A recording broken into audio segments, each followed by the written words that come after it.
everyone. Thank you. Good morning, everybody. Good morning to the regular session of the Yuma County Board of Supervisors. We'll be sitting as all special taxing districts, and this is the meeting of April 19, 2021. It's 9 a.m. Now, board members will attend either in person or by telephone or remotely, but via electronic conferencing. I mean, I see everyone here, so this is my call to order. The first item in the agenda is Pledge of Allegiance. I'll have Supervisor Lyons lead us on the Pledge of Allegiance this way. Please join me in the pledge. I pledge allegiance to the flag of the United States of America and to the republic for which it stands, one nation, under God, indivisible, with liberty and justice for all. I'm sorry I didn't ask you all to stand up. I figured you would, but I did notice some of us were a little late to it. Okay, we're moving through the agenda, and the first item in the agenda it's called to the public. Call to the public is held for the public's benefit to allow individuals to address issues within the board's jurisdiction. Board members may not discuss items that are not specifically identified on the agenda. Therefore, pursuant to Arizona revised statutes, action taken as a result of public comment will be limited to directing staff to study the matter, responding to criticism, or scheduling the matter for further discussion and a decision at a future date. Anyone who's concerned about COVID-19 does not want to be put into an open setting can submit an email. Call to the public statement at publiccomment@yumacountyaz.gov. These email forms of public comment will be accepted until 8 a.m. the morning of the meeting. All public comments will be read out loud during the Yuma County Board of Supervisors meeting, which starts at 9 a.m. Do we have any emails? No, Chairman, we do not. Right, thank you. We have a special discussion and action items. So we're going to have an employee recognition ceremony. Oh, wait a minute. No, this is an item. Okay, hold on. It is not an, I thought it was an item in the agenda. Someone's here, Gloria Moon? Yes. All right, so she wants to talk about the Humane Society? Correct. Is there an item in the agenda with the Humane Society? I'm sorry. No, I was just asking. There's no item in there. Would you please come to the podium and state? I'm sorry, for some reason, I thought there was an item in the agenda for the Humane Society. Yes, good morning, everyone. I'm not quite sure if I'm even in the right place to be filing a complaint here, but I made several calls. I was told that this would be the place for me to come and speak about a situation that I'm having with the Humane Society. Early March, I found a little dog out past Avenue D. It's an agricultural area, no homes around there. I was out walking my dogs when I found this smaller dog. I kept it for more than 6 days. Then I decided, I did take the dog back, hoping maybe somebody would show up and claim their dog, and they didn't. So then I decided to take it to the Humane Society, in which I made it very clear to them that I wanted to adopt the dog. And I also made it clear to them that I had already had it more than 6 days. And under the 6-day rule, that I actually would be the legal owner of the dog, according to attorney Robert Mann out of Scottsdale, Arizona. On the third day, I mean, I kept calling. I felt bad that I even took it. On the third day, on the 19th, I'm told that they had already placed this dog in a adoption home. And at that time, I said, you know, I'm within my time. I made numerous calls. I want my dog back. They said no, they couldn't. They were not going to yank the dog out of, this person's home. But the dog at that time had just been placed there 1 day, so there wasn't an attachment to this dog in this home they had placed. That's pretty much my complaint. I don't know if y'all are able to do anything about this. I did attend their board meeting, which was last week on Thursday. And again, I got nowhere. the executive director there admitted that I was calling frequently. Their excuse was that they didn't have a proper phone number. And I mentioned to her, you just said before that I was calling all the time and I was given my number. So I don't understand how y'all could make so many mistakes. In fact, you made an appointment for one of my other dogs, and when I called to take her to get her shots, you said I didn't have an appointment, so she didn't get any shots. So, I mean, there were many mistakes regarding not only the dog I found, but the appointment I had already scheduled with them. Um, that is pretty much my complaint. I know that in terms of animal control, we contract with the Humane Society for some services. I'm not sure that we go as far as being able to basically tell them what to do in terms of the policies regarding dogs. I know we do contract with them for some services, but I'm not sure that we can go much further than asking for a performance on those items that we contract with them. But we'll have the administrator contact them and get a little more details and see what we can do for you. But again, you have gone through the proper channels, which is their board, and you have done the things that one would expect the customer to do. We're customers of the Humane Society, I guess is the bottom line, but we do have a little bit, I suppose, a little more leverage. I'm not sure that there's any solution we can give you a problem, or we can actually make them do something that goes against their policy or something, but at least we will try. Well, all right. I'm just taking every step I can. Obviously, this dog means a lot to me. I bonded with him. I have many photos. I'm an advocate for animals. I've seen a lot of abuse towards animals. Um, either way, I was told to, just to try to prevent, having to pay so much money, which I mean, I'm ready to retain um, Bob Mann with the Radix Law Firm out of Scottsdale. Um, and they will be filing a complaint for Replevin. So, you know, that's my other, the last recourse is to retain an attorney and recover what's mine. So Yeah, and I think in those matters, I think that you do have counsel, so, you. right. I will be counseling with him today at 10:30 actually. Okay. So I just thought I'd come here. Well, we'll And help you as much as we can, and good luck. Uh, all righty. So is someone going to contact me back from here or? Probably, we'll have the administrator take a look and see with the attorney if there's anything we can do, and, I'm sure that they will do all the advice. We'll call you back. All righty. Somebody will call you. All right. Well, thank you all for your time. Ma'am, if you would just leave your phone number with someone at the back. Oh, and I okay. It's here. All right. Oh, it's there, Yeah, okay. it's here. I just didn't want it to go out publicly, your address and phone number. Right. All righty. Yeah, it's okay. Thank you all so much. Thank you, Mr. Mayor. All right, and now I'm going to go back to the special discussion and action items, which is the 2020 Employee Recognition Ceremony. For that, we'll have Administrator Susan Thorpe come up and get us going. Good morning, Chairman, members of the board, Susan Thorpe, County Administrator. I am excited to be here this morning to take care of our recognition of our employees who are so deserving of recognition. The success of Yuma County and the Superior Court are the direct results of the hard work, energy, and innovation that our valued employees deliver every day in service to our organization. I want to thank all employees for what they do day in and day out, all year long, to serve our community. On April 5th, we recognized 194 employees who have reached years of service milestones from 5 years to 40 years with Yuma County. I want to extend our congratulations and appreciation once again to those 194 employees. Today, we're going to recognize the employees and announce the winners for our Safety Excellence Annual Award, the Court Employee of the Year, and the County Employee of the Year. I know the Board of Supervisors has been looking forward to this opportunity to recognize and say thank you to all the dedicated men and women who serve Yuma County and our courts. I'd like to recognize Judith Gill, who is representing the Merit Award System Board. We'll be hearing from her soon.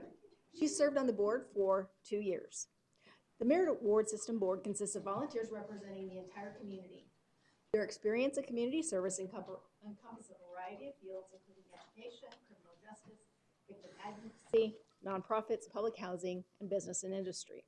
The other members of the Merit Award System Board are Diane Alfris, who is still here today, who has served 15 years on the board, Chairman Gary Black, who has served on the board for 20 years, and Bobby Firebush, who has served on the board for 20 years as well.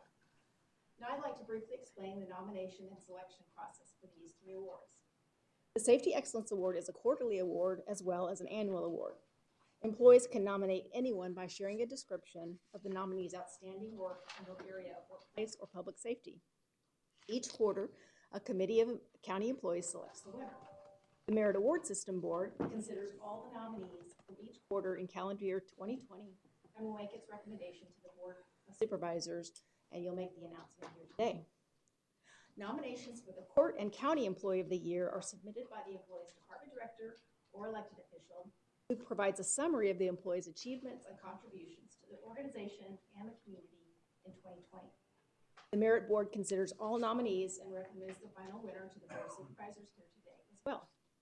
As you can see, the Yuma County Merit Award System Board plays an important role in this process, and I'd like us to show them our appreciation with a round of applause.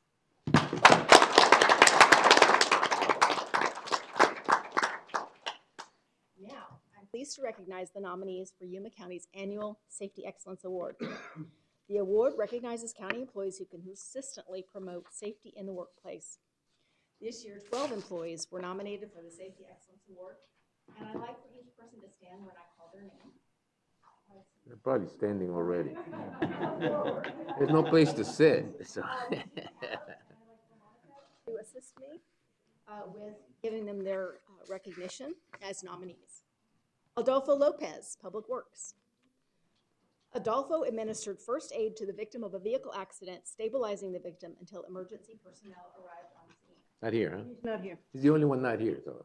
Donette Villegas, Adult Probation. Donette, oh, sorry. Donette taught a fellow employee how to sew and loaned her sewing machine. The employee sewed 20 face masks for adult probation staff to keep them safe.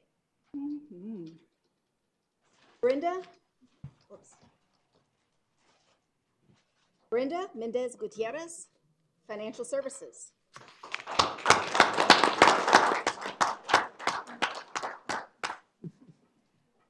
With high demand throughout the nation, Brenda assisted with the health department and county administration doing the research, price comparison, and distribution of scarce personal protective equipment to our employees in a timely manner. Amelia O'Donnell, County Administration.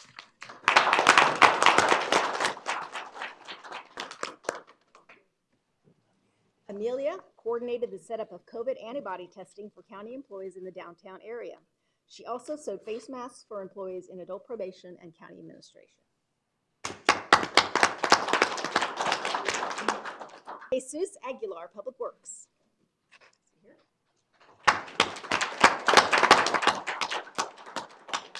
Jesus established a COVID-19 sanitation program for fleet vehicles and organized sanitation stations for public works buildings.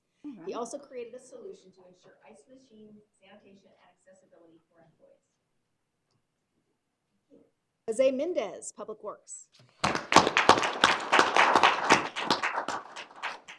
Jose assisted a customer experiencing heat stress at the It's okay, let him read, it's okay. Go ahead, finish it. Oh, they're signing over there that he's not here, but still, we gotta read it, so, okay, continue.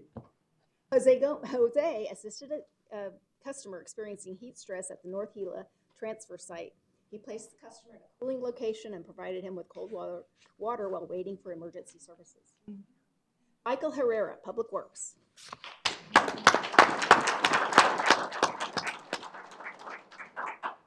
Michael discovered and helped to extinguish a trash bin fire in the back of a pickup truck at the North Gila transfer site. His quick actions prevented damage to county employees and equipment.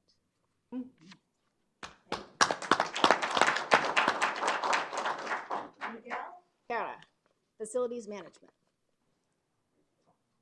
Miguel developed a plan to design and install plexiglass barriers for public counters in multiple Yuma County locations providing a high level of protection from COVID-19 for employees and patrons.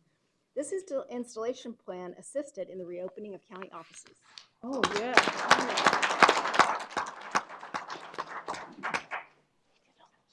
Robert Torres, adult probation.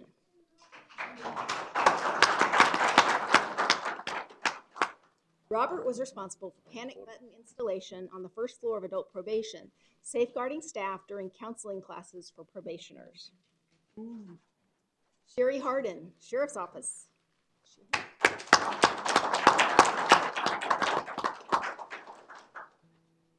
Sherry reinforced the seams and added Velcro to suicide prevention smocks, blankets, and beds to aid in the prevention of inmate suicides. On her personal time, Sherry makes face masks for staff and gives sewing classes to working prisoners.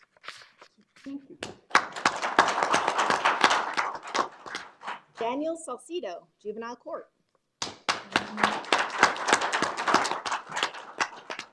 Daniel quickly and efficiently stepped in to equip juvenile court staff with the computer hardware, software, and secure access they needed to work remotely during the pandemic.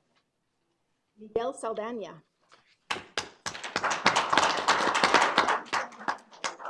Okay, Miguel's going to help out with this one. Miguel developed a social distancing system, mapping out the courtroom in 6-foot measurements to enable juvenile court to operate while adhering to CDC guidelines. As you can see, the Merit Award System Board has a difficult task to select just one individual for the Safety Excellence Award. I will now turn it over to Judith Gill.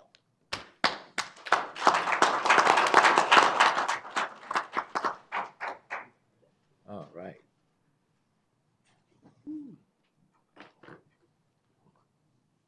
Thank you.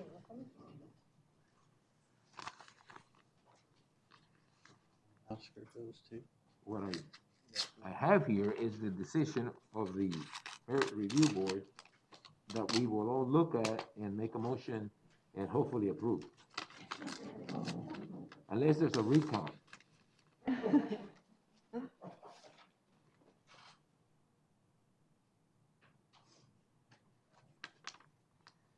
It's misspelled, but we can tell who it was.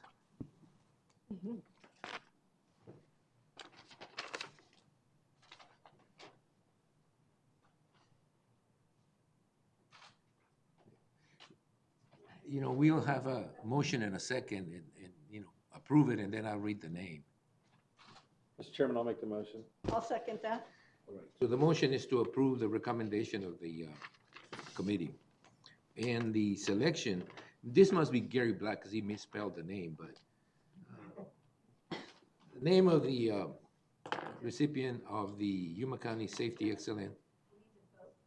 Oh, sorry, there was a motion and a second. Is there any discussion on the motion? None? All those in favor of the motion signify by stating aye. Aye. I was sort of trying to read the motion, but it's okay. The winner is Miguel Parra. He probably isn't here, right? No. Oh, he's out there making sure everything is safe.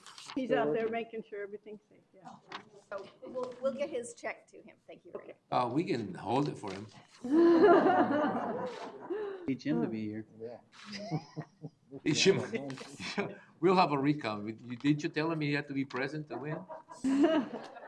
There he is. very much, Mr. Board. Mr. Chairman, at this time, I would like to welcome presiding judge, Honorable Judge Thomas to come forward to announce the Court Employee of the Year. Thank you all very much. Thank you all. Thank you. Thanks, guys.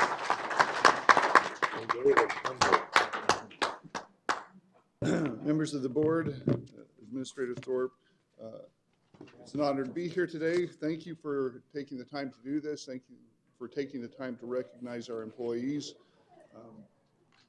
From Yuma County Courts, we have 3 nominees this year. Aaron Ballos from Superior Court, Stephanie Pla from Adult Probation, and Daniel Salcido from Juvenile Probation. And all 3 outstanding employees, and they represent us well this year, so thank you. Thank you.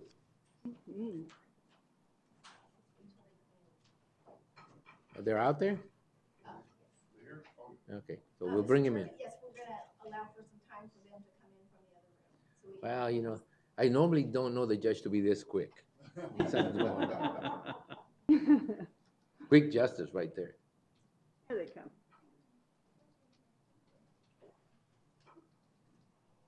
So again, Stephanie Plow from Adult Probation.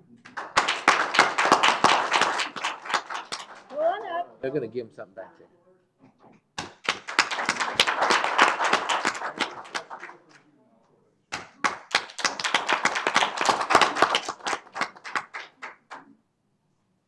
All right, now, we get an envelope, right? Judith gives us an envelope with the winner. The envelope, please. The envelope, yes. Checks in the mail, as the government would say. All right. You're an amazing Kreskin. I know I'm dating myself. Yeah.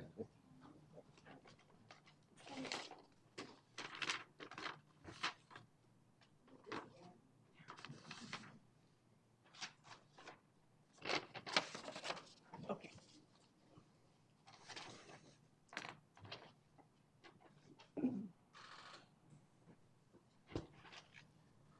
All right, I'll entertain a motion to go ahead. Chairman, I'll make a motion. I'll second it.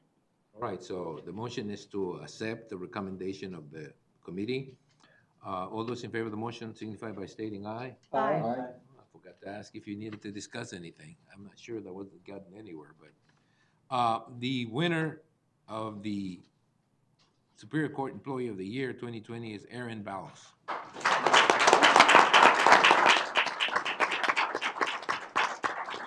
She came prepared. She brought a big bag.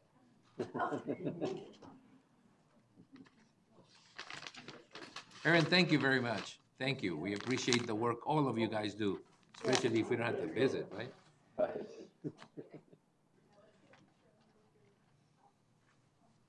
So do you, The judge and you, yes. yeah, why don't you just stand there next to the judge and we'll take a picture, just, or she will take a picture. We didn't do that with Mr. Parra because he wasn't here, but we should have just gone out there and taken a picture with the winner. All right, thank you very much. Appreciate it. But she needs to do you need to do the acceptance speech, which is minimum 1,500 words. No, they weren't ready. Barbara wasn't ready yet.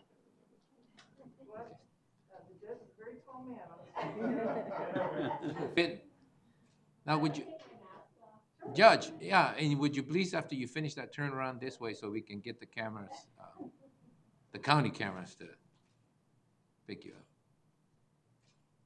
Okay, would you turn this way? Yes. Thank you. We need to take some pictures. Mhm. There you go. Newspaper. Thank you. Terrific. Thank you very much. Congratulations. Read behind me, Kevin? I didn't even know. All right. The next item in the agenda is for county administration also, and it's action to accept the Merit Award System Board's recommendation for the 2020 Yuma County Employee of the Year, following by the announcement of the winner.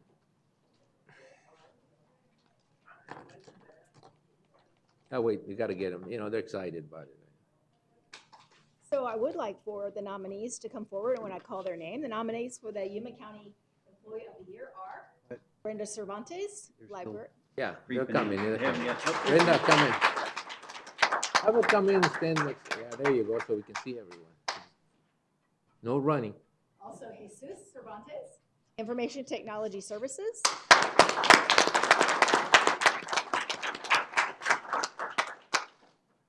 Brenda Mendez, Financial Services.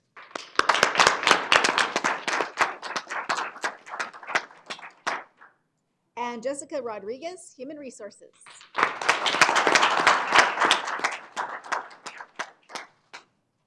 right, now I'll turn it over to Ms. Gill for her presentation. This time it's going to be not Miss Gill. Thank you for everything you do, and I mean it all the way. All the other things you do. Thank you very much. I know you're retiring, right? 4 Wait. more weeks. I don't know, I don't think I can connect anyone to that, the Amberley's place like I can connect you to it, so. I know.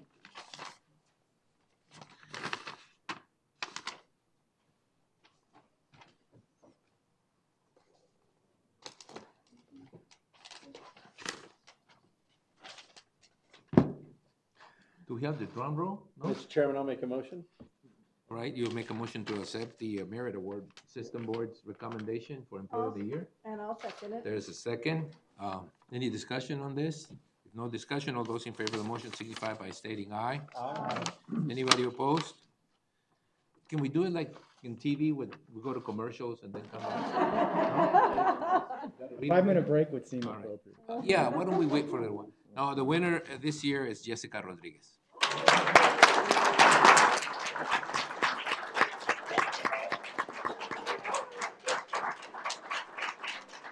Now, we are going to stand next to you with a picture. I like to stand next to all of you. You're all deserving of this. So once we finish that, I'd like the board to step down and have a picture taken with Mask or no mask? well, we'll do one with mask and one without. For those who have masks. Oh, no, we want a picture of all. Yeah, this way. Come on here, this way. We'll stand behind you and you guys stand in front. Yeah, all of you first, and then, yeah, and then Jessica. Jessica, come out here. Get this You're all ladies. in the middle here. The middle here. I wish I Oh, was that get tall. Sideways a little bit. Okay. Can we fit in the picture? We all get there. When I can't. Oh, this is not Okay, good. there we go. I got Supervisor Porter behind me, close to my wallet.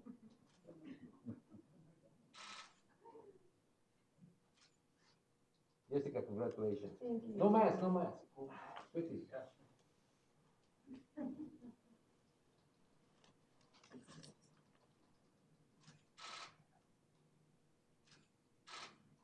I can't hold it. Thank you very much.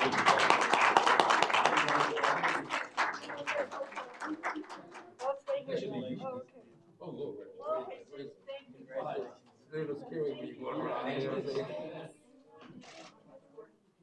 Thank you. Okay.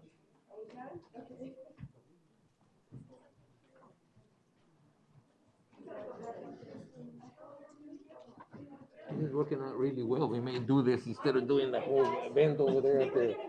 Just Jessica, come on. Oh my God. Who the real authority here is? Only when it comes I forgot who the real authority here is, man. We're coming. A little slow, but. Y marca. Sin photo. Yeah, I'm done. I survived the first one, I'm not sure. You know, we have two over in Treasurer's office that just got it. What? COVID. Yeah, well, they're taking money. They deserve it. Yeah. Really? Yeah? All right. Okay. Let us know so we're like. Oh. But he wants to take a I picture of her will. alone. Yay! That's a lot of places. I got some suggestions where you could spend the money. There's a bar in Somerton. Sound like an area code? It's a restaurant. Well, a restaurant bar. I like that quick disclaimer. Yeah. There's a disclaimer there. It's a restaurant bar. It's a restaurant. All right, well, just was long enough so I could lose the, I have to open this again. Hope it works. Wait a minute, that didn't sound right. All right, okay, that takes care of the special discussion and action items. And I want to, before, anyway, oh, they left. Wanted to thank the members of the board, the Merit Board. They always do a great job, and they just left too quickly. But before anything else, I would like to thank staff, administrative staff, and everybody that puts it all together, because even it went really smooth. And you know, that's when nothing happens to take it off. It's really a credit to the people who put it together. So Susan, thank you, thank you very much, and the people from the Human Resources Department that work on it. I know that this is a result of about a month of really, you know, steady hard work. So, you know, just wanted to take the opportunity to thank you all for it, right? You made it happen, and you made it happen very smoothly and quickly. So thank you very much. You even got two bodyguards here with orange outfits. This is great. Yeah, I Yeah. like them. I mean, they're standing like that, and nobody moves, you know. Josh's bodyguards. And they're in that power motion. Is you know, that somebody else power coming? It's a little important, yeah. Okay, well, I'm gonna open up the presentation, proclamations, and appointments section. During this segment of the agenda, board members may discuss the presentations, proclamations, and may announce appointments to the Yuma County Planning and Zoning Commission and the Yuma County Board of Adjustment. No legal actions will be taken during this particular item. Are there any appointments? I do have one appointment, Sean Rogerson to the, Well, it's only two, right? The Board of, Adjustment? no, not Board of Adjustments, Planning and Zoning? Planning and Zoning, Oh. sorry, Right, no, it's fine, it's fine. Happens to me all the time. I just have a couple of years on you, but. I know, well. it's All right. It's all the kids. Okay, so this is the way it works. When you have an appointment by a board member, the board member makes the appointment. It doesn't have to be certified or voted on by the rest of the board. So that Mr., I forgot already, but Sean Rogerson? John Rogerson. Sean Rogerson. John Rogerson's been duly appointed. The next item in the agenda is where the chairman proclaims the week of April 26 to 30, 2021 as Work Zone Awareness Week. And this must be Josh Scott and Leonel Ruiz. There he is. Will be present to accept the proclamation, and this will be read by Supervisor Lyons. Are you ready, Mr. Chairman? I'm always ready. All right. Proclamation, the week of April 26th through 30th, 2021, Work Zone Awareness Week in Yuma County. Highway construction work and repairs to roadways must be done while they are open to traffic, putting both motorists and workers at risk every day.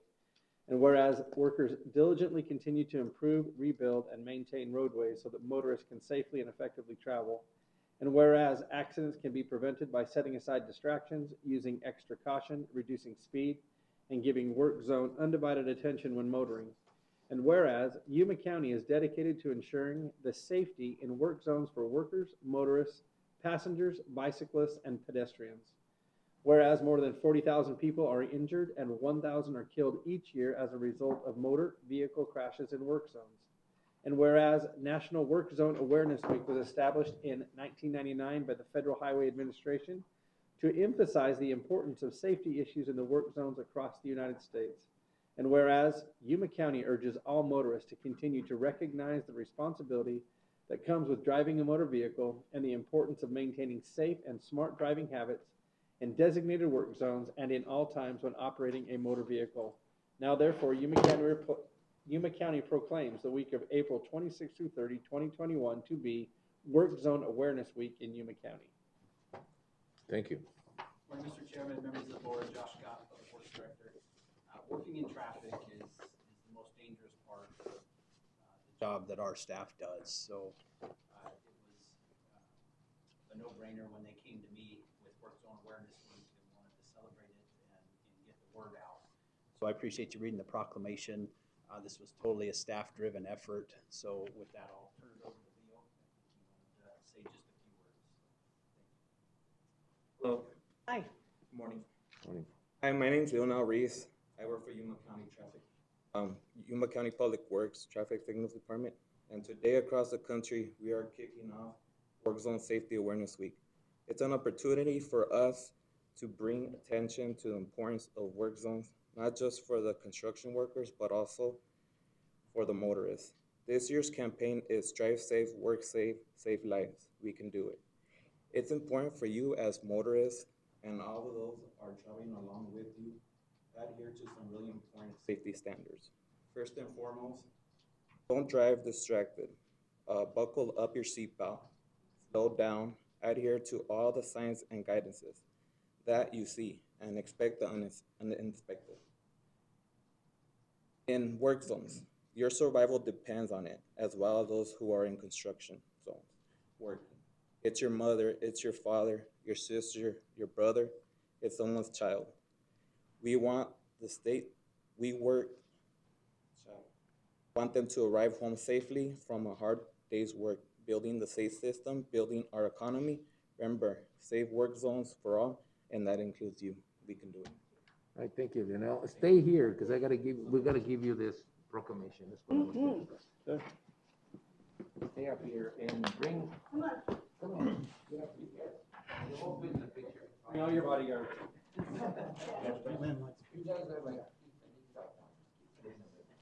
Yeah, you two in the middle, all three of you in the middle. You stay in the middle of you two guys. It's too orangey for me. Orange is the new black. Wait, I gotta take that. Wait a minute, let me take my mask off. It's to safety, but we do want people to know who we are. This is getting highly uncomfortable. Orange is behind you. Guys, thank you. Thank you, guys. Thank you very much for what you do. Oh, thank you. And we also have some gifts for you guys. I'll shake it. Nothing, just wanna make sure, huh?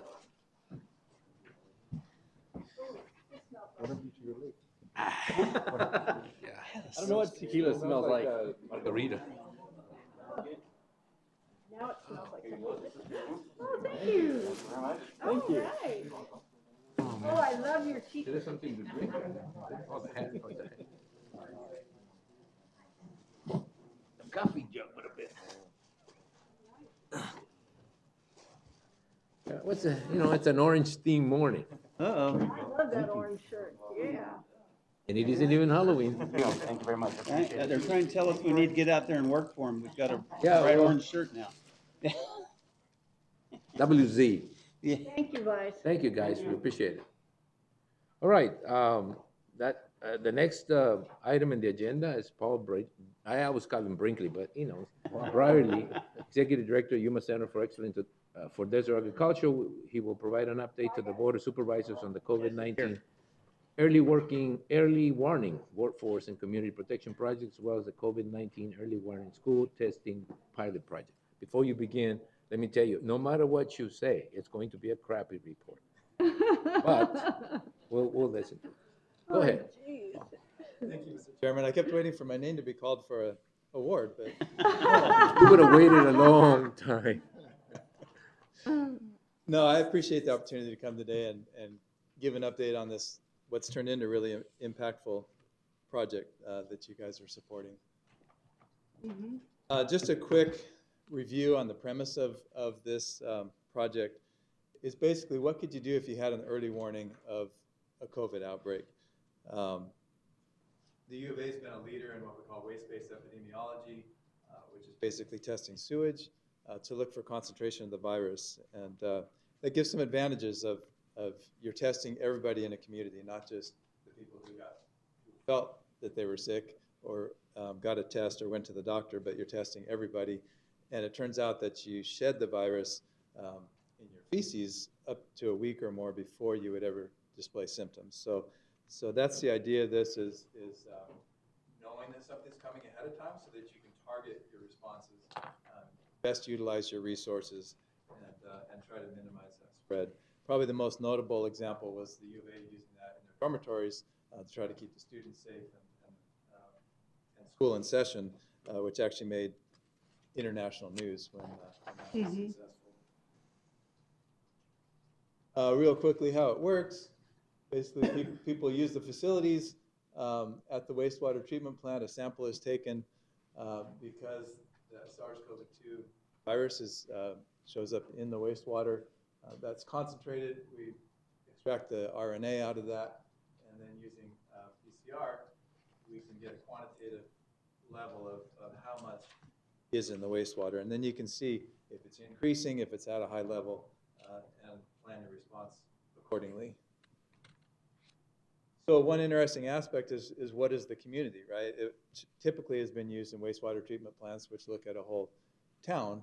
But you can actually, as long as you can define a community that's feeding into the sample, it could be schools, it could be dormitories, it could be industrial facilities, agricultural facilities, long-term care facilities, military bases. It's kind of the list is endless, depending what you want to monitor and what you're able to isolate. So what have we done in Yuma County? This is kind of a timeline of how this came about. In June, we got a donation from TMP Farms in Somerton, basically asking how we could help get Yuma County back to work safely. We did a lot of brainstorming. We knew that U of A was doing this waste-based epidemiology. We worked with the West Lab there that is kind of a national leader on that, and decided to work with them and ultimately to set up a laboratory here so that we could, it's an early warning system, right? So you don't want to be taking time sending samples to Tucson and waiting for results. So thanks to you guys, and I also want to recognize former Supervisor McLeod because he was a big advocate of this. In August, you funded us to set up that lab and hire 2 employees to do that. And thanks to 2 of my employees, Sonnet Nelson and Stephanie Slinsky, who really did a full court press to get the lab set up in a time of supply chain disruptions and a lot of other labs being set up. By November, we had a fully functional laboratory here in Yuma, at the Yuma Ag Center, actually. We quickly went to work, and Date Pack was our first, success, if you want to call it. They had us start testing an agricultural facility where they had 200 employees. Before Thanksgiving, we were testing and not seeing the virus in their wastewater. After the Thanksgiving break, we got a positive, and I got the call that morning. They're positive. What do we do? So what did I do? I called Diana Gomez. Diana's been a great partner through this. She really has. And that particular morning, she answered my call, and she was able to arrange for Regional Center for Border Health to send out a mobile testing unit. And by that afternoon, they tested all the employees, and they found 4 that were asymptomatic but infected, and a 5th one was a spouse of one of them. And one of those, by the way, was a bus driver. So, whoa. What we were trying to avoid was what happened in the meatpacking industry and keep the workforce safe. So they isolated those people, and the next week, as we were testing, it was back to negative results. So it did pull those people out of the workplace, and they were able to continue on. So it definitely had a big impact. The employees were happy with that. We weren't sure how they would respond to being tested, and the employees were very thankful that they felt that they were working in a safe environment thanks to this system. We had similar results at AWC with the dormitories. They've worked with us really closely to do testing, to analyze the results, to figure out response, as they have athletes that stay in the dorms, and international students, and just regular students. So that's also been a big success. So in addition, we had approached the state for funding, and they came through in January with money to expand the lab capacity and move to a community-wide testing. So at that point, we were able to hire a 3rd lab technician. We brought on, because we had the science down well, but none of us are experts in public health or how to interpret what these results really mean. So we brought on Dr. Bradley Schmitz, who is really a national expert on this. I mean, it's all a fairly new field, but he's a national expert in interpreting the results, figuring out what they mean as far as how many people are sick and what basically what it tells us. So we brought him on as a visiting researcher. He's been a key part of this, and we built a steering committee of all the municipalities in the county, the hospital, the schools, the public health agencies, and we got buy-in from all the municipalities to provide samples and be part of the steering committee. And that's really key. Dr. Schmitz is working with communities around the country, and as far as he knows, Yuma County is the only place where we've really integrated response to the testing. Every place else, it's not unusual to do the waste-based testing, but it's just another piece of data that the public health people have. But in our case, especially just because Yuma works so well together, we have this steering committee that's getting regular information from us on the results and ready to respond when there's a reason to respond, so that it actually is useful in making a difference. And I'll tell you more about that project in a minute. But we also, you all also funded a schools pilot project, and shortly after you funded that, the schools all went virtual. I know. There's not a lot that we could do. But we did order the equipment, get prepared, and once they went back in session last month, I guess, we started testing on that pilot project, and we've been doing that. That will go through the end of the semester. You funded 12 weeks worth. There's not going to be 12 weeks, so we'll communicate on that, whether we need to get some money back to you, but that is underway.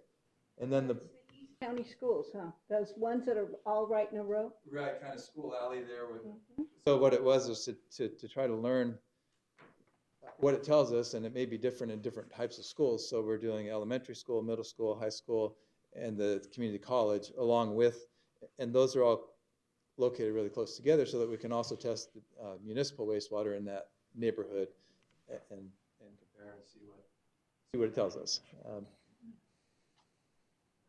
And the latest thing is with variants coming in, again, you have all these same advantages of if you're looking for the variant in sewage, you can get advanced warning of where it's at, you can track where the variant's coming in and having an impact. So that's the latest thing that we're doing. Just a couple sample pictures. This is of a sampler.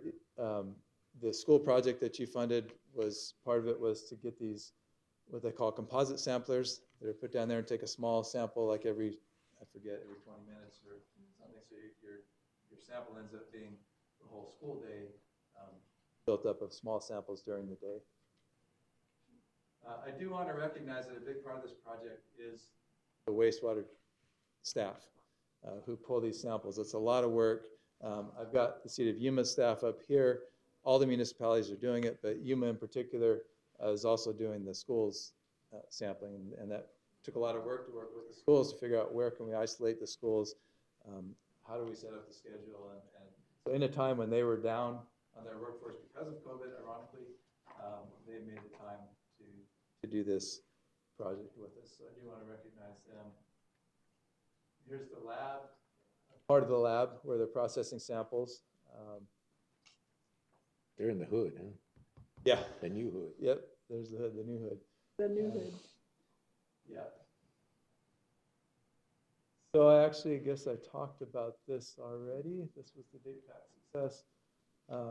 This is a little more on the community-wide project that we're doing, funded by the Department of Health Services, and in conjunction with Diana and your public health department. Again, basically trying to get a view of the whole county, know where hotspots are, target resources such as mobile testing or public communications and these kind of things. And also decisions can be made better with local information versus countywide metrics. So that's the idea, is to take samples from all around the county, identify hotspots, example of a heat map that might show you where in the county cases are increasing or high. And again, this is an early warning so that you can respond. So we've been testing in all the different zip codes. We chose zip codes because that's how the public health data from clinical testing is reported. So we're testing several locations in multiple zip codes in all the municipalities here. We test twice a week, with the idea being that you can stay ahead of peak shedding and respond in time to make a difference. This is over time, just one of the testing sites. And you can see, it's not hard to see where there's been 2 public alerts that came out of this, actually through Yuma County. Not hard to see where that was. By the way, this scale on the left is a logarithmic scale, so every number increases 10 times the quantity of the virus. So those are significant increases when it goes up. You know, more recently, with cases coming way down and testing not being, there's not a lot of testing going on because people are, there's COVID fatigue. There's, of course, with the immunizations, there are less cases. So interestingly, even with that, we started seeing increases in mid-March, and kind of wondered, does that make sense? Because all you see is the low number of cases, but actually, if you look at the per 100,000 numbers, it did correlate. So we take the samples on Mondays and Thursdays, and then on Tuesday and Friday, the next day, we get results out to each municipality, both to the wastewater people and the representative from the municipality, which in most cases is the administrator. And part of the reason is they can give us back any information if there's some reason that, like if we see an increase, they might say, well, we had a big festival, or not that there's a lot of big festivals going on, but some reason that we might be seeing that. So twice a week they're getting the results, including the graph like I just showed you, plus a short interpretation. And then the whole steering committee once a week, we send out kind of a summary of what's going on, and you can see in this particular case a table of each municipality, whether they're increasing or decreasing or holding steady, and what level of concern, which I didn't put the chart up here, but there's a sort of a chart based on those numbers of the level of concern. Occasionally this has led to a Zoom meeting among the steering committee to really talk about, and including public health officials. And again, I can't say enough about Diana and her involvement in this, her leadership. But like I say, occasionally we've gotten together, What's quote unquote, in person. what's the highest level of concern? 3, 4, 5? 3. 3. Yeah. So at 3, you now have to act. At 3, you really need to consider, going back to Isolating or whatever. shutting down or whatever. Yeah. 2 warrants action, and that's really where we. That's when you put it in the newspaper and everybody realizes it and starts being a little more careful. That's what I happened. hope. In fact, speaking of that, twice, and Ian was a partner in doing this, getting out the notification. So the first one, it was pretty isolated to the foothills area. So that's kind of how this is supposed to work, is you now know an area in the county that is heading for higher incidences of infection. You're able to alert them that, hey, your part of the county is seeing an increase, please go get tested. So Yuma County put out an alert because it was in the Yuma foothills. The second time, it was more county-wide, really. We saw increases everywhere. And we pulled the steering committee together, and again, they looked to county leadership to put that notification out because it was county-wide. So, although the city of San Luis, which was also high, put out their own alert at that point. Oh, yeah, I remembered that one too. So, so this was put out. It was on social media, on your website, everywhere else. Of course, got interesting responses on social media. There you go. And then I think both times it ended up on the front page of the paper the next day. So definitely got the word out to people that there was an issue, and also encouraging testing, encouraging vaccination. I just threw this in because it's an interesting, some work that's been done. Again, this whole field is just evolving so quickly. There was so little known. At the dorms in Tucson, they have a very, of course, closed community, right? They know who the people are. They don't have visitors. And they test them regularly, especially whenever they get a positive in the wastewater. They do clinical testing on all the people there. So it's a really good way for them to study what are the shedding rates of people, just all sorts of information they can glean. And this chart shows, I know there's a lot of numbers, but if you look at the bottom, the percent of symptomatic, so again, they're testing regularly in the wastewater, and then whenever there's an increase, they're doing clinical testing. So they have lots of data. It's about 20% of the people who test positive that are symptomatic, which means 80% of the people are asymptomatic. And unless they happen to get tested, they never knew they had it. So, which speaks again to some of the value of the wastewater testing is you can see the real impact, the real number of people being infected. But Paul, this is normally kids, which aren't really the impact. If you did this on nursing homes, you would have a different outcome. This is most of the time, that's what I think drives a lot of what we have left in terms of infection rates. It's just young people who think, I don't feel anything, I don't have anything. Right. And the ones that feel it, obviously know it, but most of them just go through it they lose taste, they lose smell, or something simple. It's the older population that really gets impacted badly. And this is a good sample of what happens at universities. But in real life, most of the people who really have a serious impact are the elderly, you know, and I personally think it's that we're having lower rates because we vaccinated the elderly population first. Had to have a huge impact, yeah. Oh, go ahead. Yep.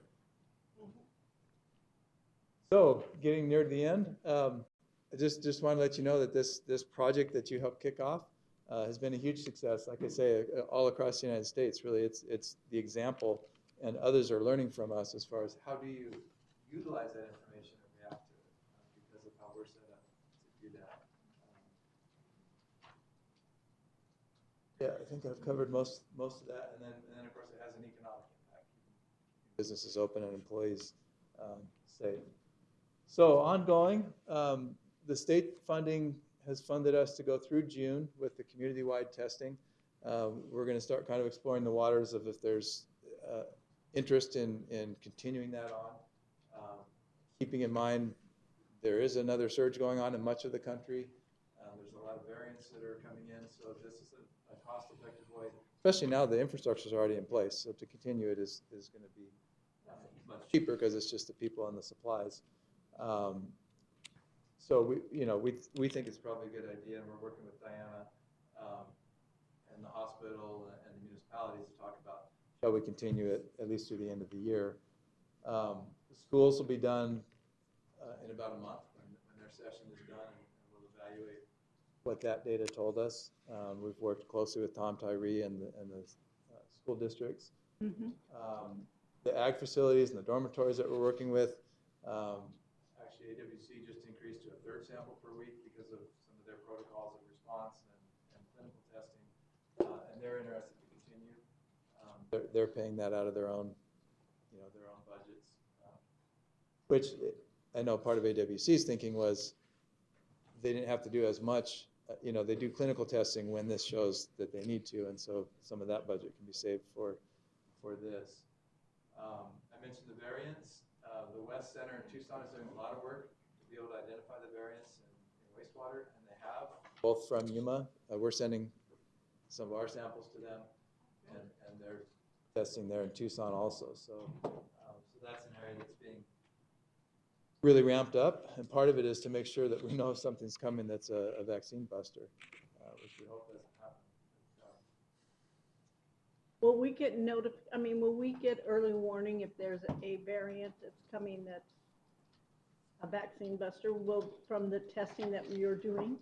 We hope so. Part of that depends. So there's a couple ways that they do it. One is there's some commercial kits for the PCR machines for the specific variants about, the UK, the South African, the Brazilian, yeah. Brazilian, which has been seen here. And then so that's one way. Another way is to send it for sequencing, genome sequencing, send samples for sequencing so they look for what's out there and they find actually new ones that they weren't looking for. And of course that takes funding and effort and everything else. So that's all kind of being figured out of what's the interest in that and who would support that. But it does have advantages. Wastewater, doing that in the wastewater has advantages to the way they're doing it now, because the way they're doing it now is positive clinical tests, some percent, which I think is 2 to 5%, Diana can correct me if it's different, but get sent to the state that then get tested for variants. So again, with wastewater, you're kind of testing everybody and seeing everybody. So. All right, well, Paul, thank you. It's worked out well. I am pleasantly surprised because I thought, okay, well, you did point out the fact that Supervisor McLeod was pushing it, so that made me leery from the beginning, but it's worked out well. We may want to even ask him if he wants to support continuing it, because I think he would. It's one of those weird times where I think he would.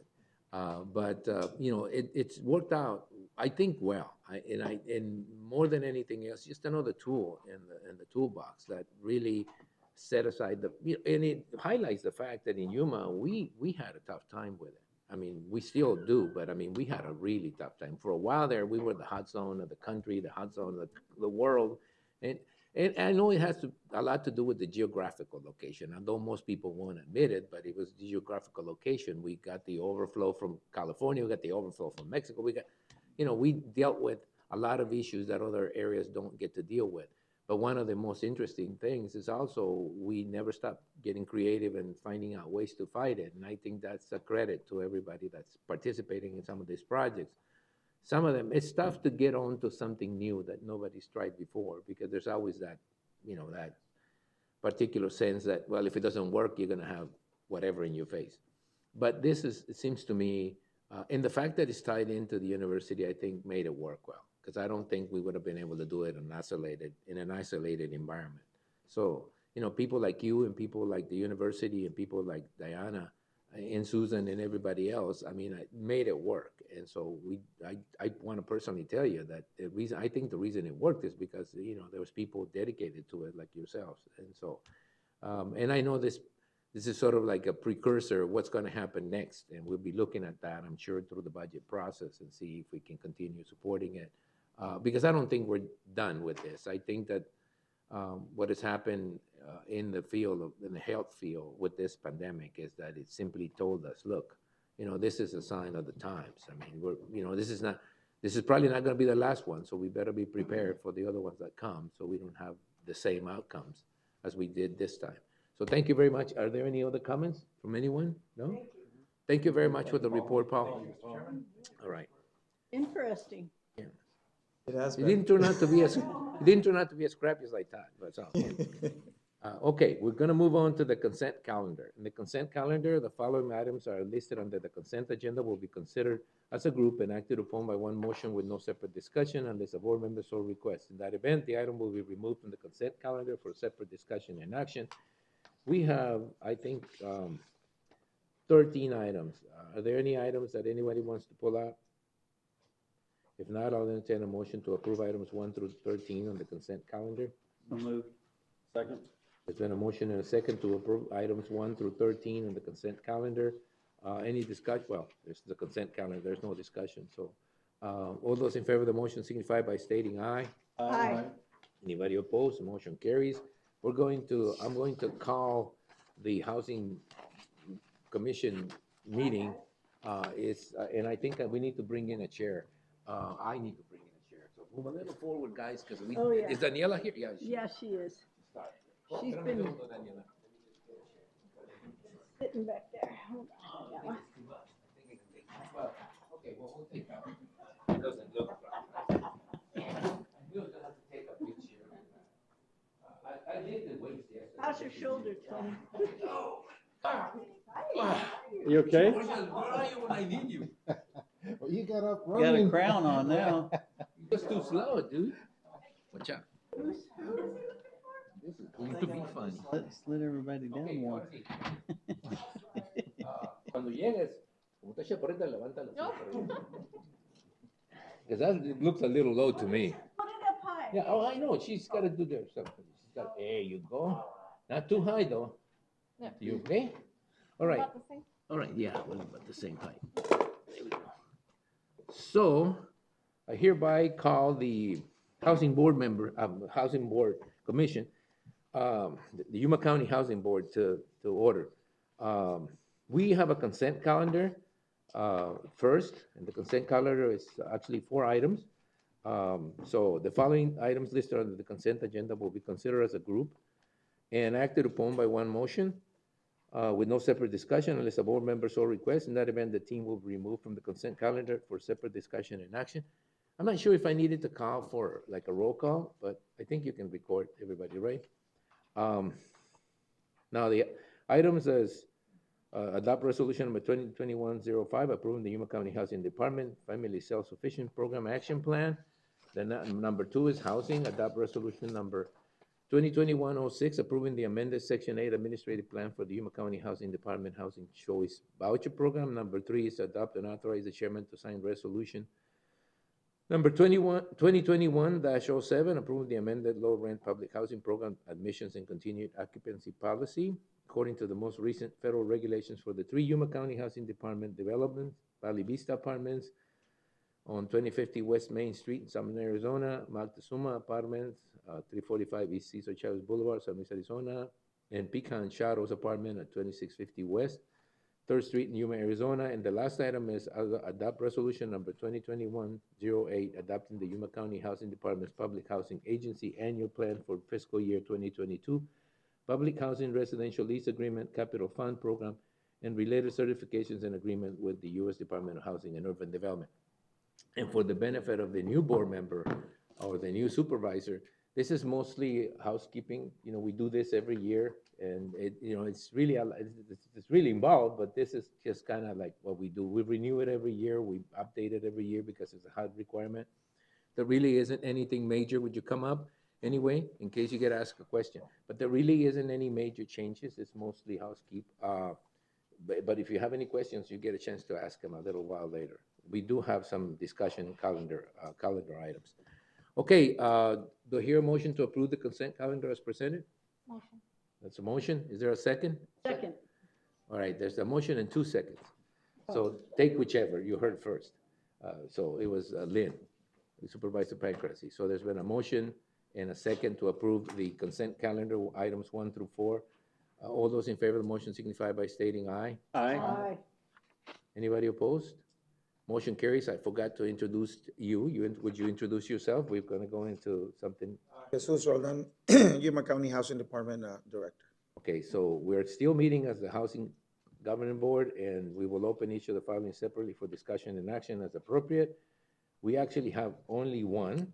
So it's adopt resolution number 2021-09, approving the consolidated annual contribution contract fiscal year 2019 emergency and security grant for carbon monoxide detectors in the amount of $120,000. Would you care getting a little detail on that one?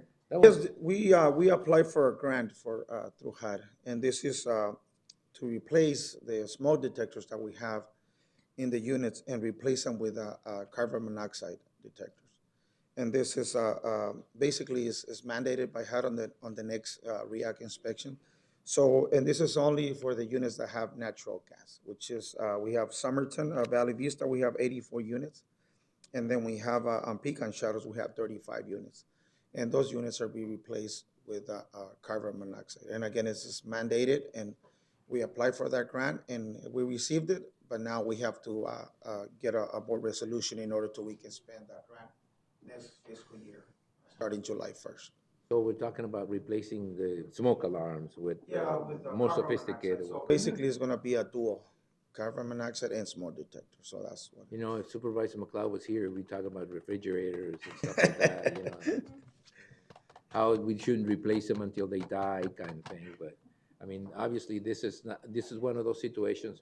I just noticed it was a 2019 emergency. Is that when you guys actually applied? Well, we're always a year behind how hard it works. So we apply for that grant, we get it, and then we have to spend it with the next. So you want the resolution to approve the consolidated annual contribution, which means we just approve it so that we can spend it. Correct. The grants. We need this resolution to be sent to the HUD office, our local. Are there any questions from the members of the board? If there are no questions from the members of the board, do I hear a motion to approve item number 1 as presented? Chairman, I'll make a motion that we approve the House Resolution 2021-09. I'll second it. There's been a motion and a second. Are there any discussion on it or any questions for the director? If none, all those in favor of the motion signify by stating aye. Aye. Anybody opposed? Motion carries. Thank you. Thank you. This was very good. Thank you very much. Right. Somebody's gonna bring that chair down. It ain't gonna be me. I think Jesus coming over. Yeah, I know you thought it was easier. That is a tough task. Yeah. Oh, I forgot. That was the duty of the new board member. Put it over there. Put it over there so we can see it. I forgot that was the first thing we assigned to a new board member. Bring the chairs over. Thank you very much. Appreciate it. Oh, man, all that weightlifting yesterday got me tired. All right, so we're done with the housing board, governing board. Thank you very much. And so we're moving into the first item for discussion and action. And on this item, the board will open each of the following items separately for discussion and action as appropriate. The first one is the Public Health Services, County Administrator, Emergency Management, and its discussion and possible action regarding COVID-19 updates and activities. I think we have the Health Director, County Health Director, Mrs. Diana Gomez here, and Mr. Tony Padilla from the Emergency Management System. So one at a time. Good morning, Chairman Reyes, members of the board. My name is Diana Gomez. I'm the Director of Public Health. Just a quick update on our vaccination strategies. To date, we have administered 123,257 vaccine doses in Yuma County. Of those, about 78,000 have been one dose, so partial protection, and close to 50,000 have received full, both doses, full vaccination, which roughly accounts to about 34% of our population. As you know, there was a pause on the administration of Johnson & Johnson vaccine. We initially expected that to last a week. That is in reference to a pause that was taken to look into an exceedingly rare condition, 6 cases out of nearly 7 million doses administered. So we expect the vaccine advisory committee to convene, and we expect some sort of guidance as early as this Friday about how to proceed with that. Our testing remains consistent, not as much demand as people have shifted to vaccine.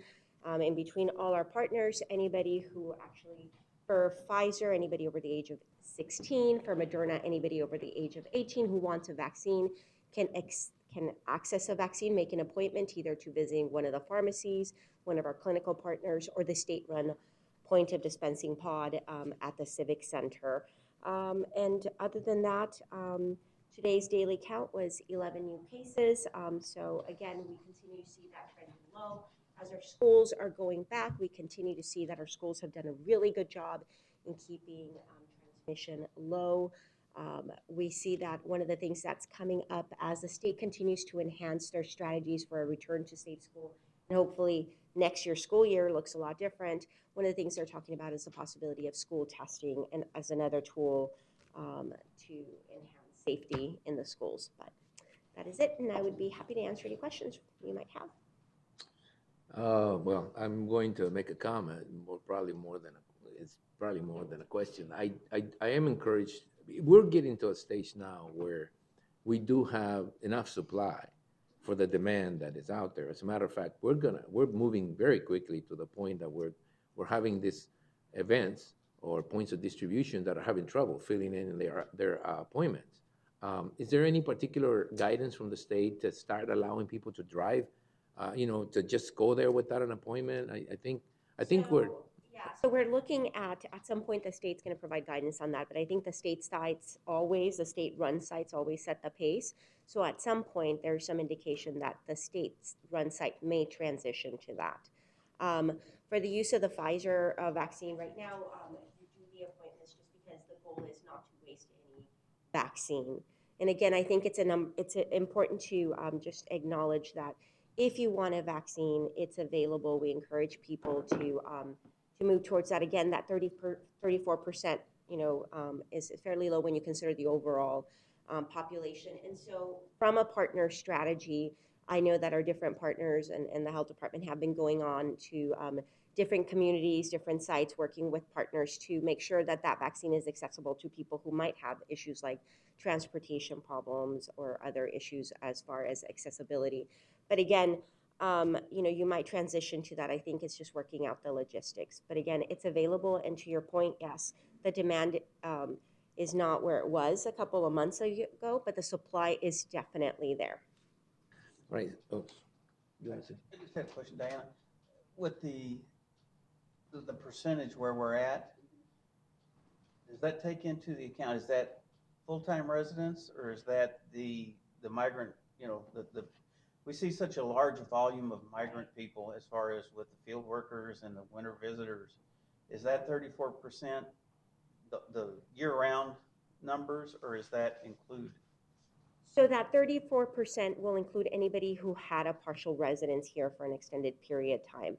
It would not include somebody, for example, that came in from a different part of the state that just came in and maybe was vaccinated here. So if they resided in Imperial County or some other county, it would not be included. But to your point, yes, it would include a percentage of people that were here for part of the year. which again is, when you look at those numbers, you see that we still have a way to go as far as raising that percentage overall. And we do want to add, I hope the health department is making that point in that case across, that the fact that you had COVID at one particular time 6 months ago, and you still believe that that's going to be enough protection, it is very inconclusive. The testing has been done. I mean, some people would have antibodies for 3 months, 4 months, 2 months, 6 months, 8 months.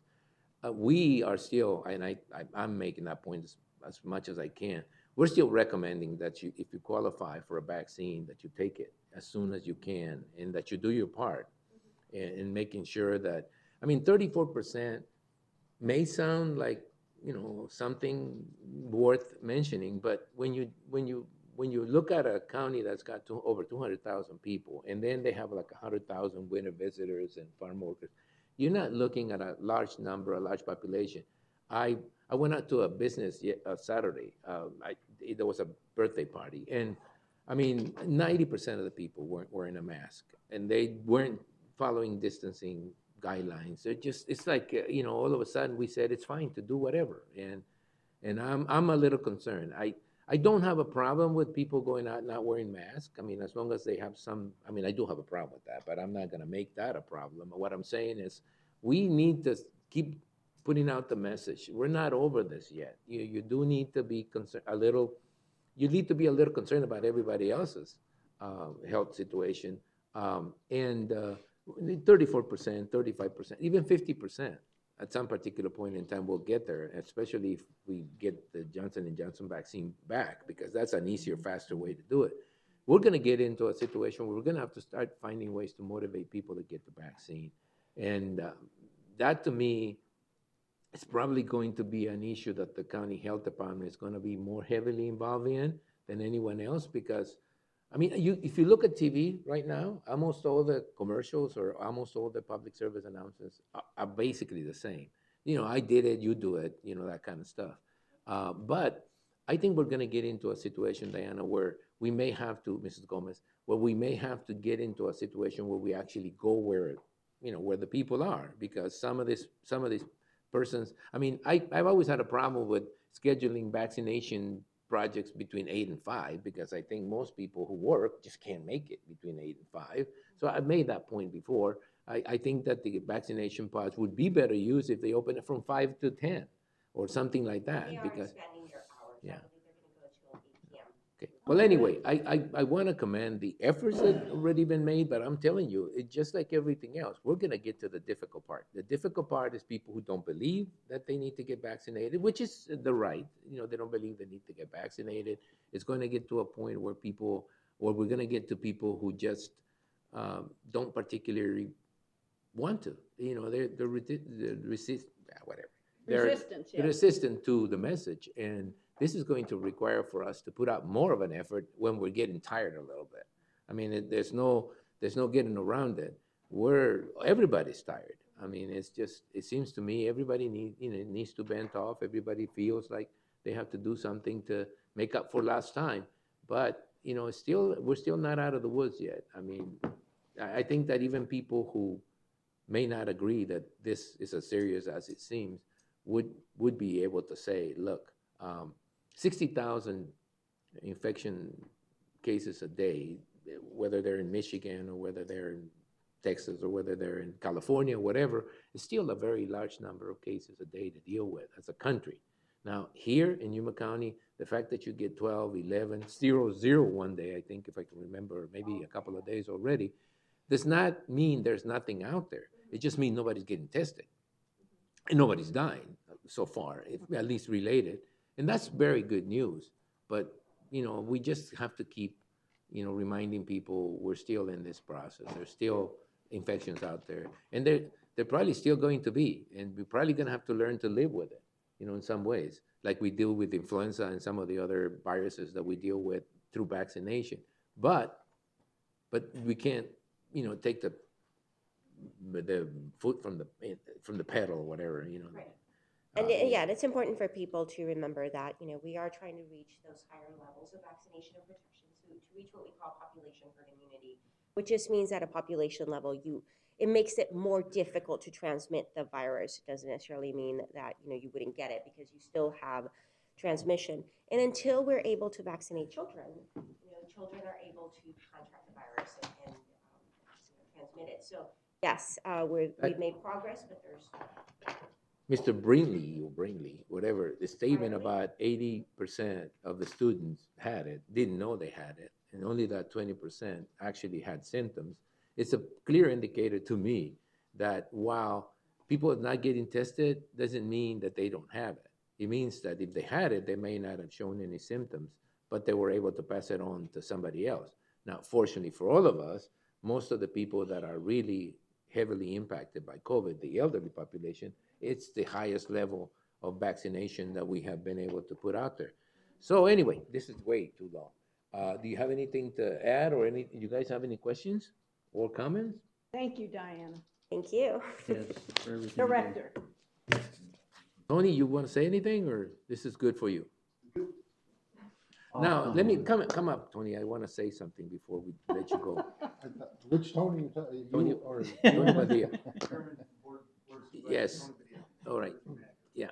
Look, I believe that the emergency management department needs to stay heavily involved in this process, and not only that, but there needs to be some sustainability. I think we're gonna, and I think you need to branch off into other kinds of emergencies and be ready for them, because it's going to become, to me, it already is, but it's going to become even more valuable to be ready for almost anything else. And I know that we as human beings have a tendency to just sort of relax when we feel there's no problem.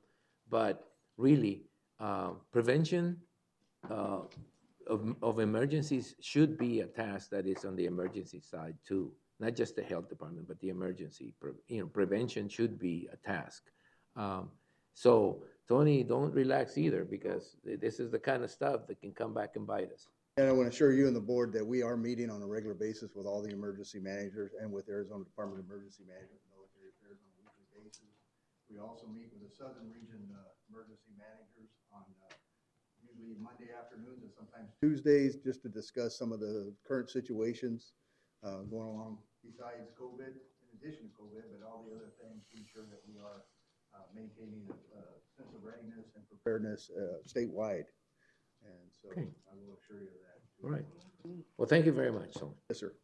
Real quick too, Tony, not for this, Tony, just, I got a text from somebody out east just now, want me to thank Diana for the clinic you guys set up out in Dayton. So just wanted to pass that on. Yeah, Tony, thank you. All right, we're moving on, I think. The next item is county administration. It's to award a one-year contract with one-year renewal options for the Federal Compliance Consulting LLC to provide professional redistricting service and assist the county with the redistricting implementation process, including new maps for supervisory and justice of the peace districts. I do understand that Mr. Adelson is unable to be here because of family emergency. Mr. Douglas Johnson, president of National Demographics Corporation, is that you are? Okay. Oh, right. There's somebody here that's going to take this. Thunder. Oh, well. Morning. Well, there's no thunder on this. Tiffany Anderson, Elections Director for Yuma County. The item before you this morning is a request to award the Yuma County Redistricting Consulting Contract to Federal Compliance Consulting LLC and the subconsultant National Demographics Corporation.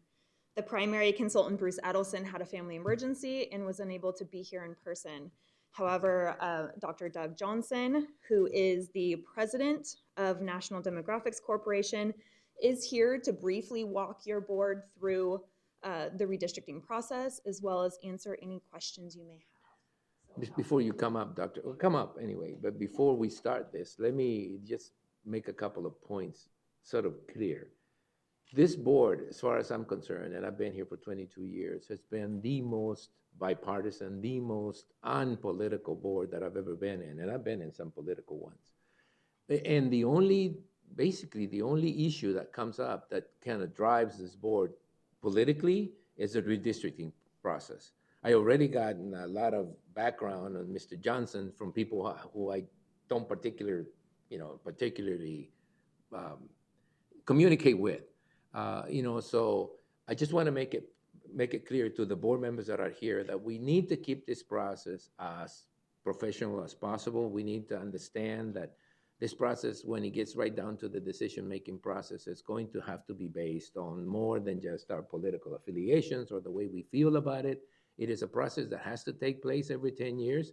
And it is, when you mention the word redistricting, it brings in political implications. It's how, some of these districts are divided, and there's always a lot of push and pull in different ways. But again, this is, I think, my third process. And the other two processes went as smoothly as could be expected. I expect this one to go the same way, and I expect everyone to try to be as objective as possible and understand that this is one of those processes where if everybody's happy, something happened there. It's one of those things, yeah. It's one of those where if everybody's unhappy, we might have achieved something. But no, I'm looking forward to unbiased, fact-based numbers that we can use to actually do this job that we do every 10 years.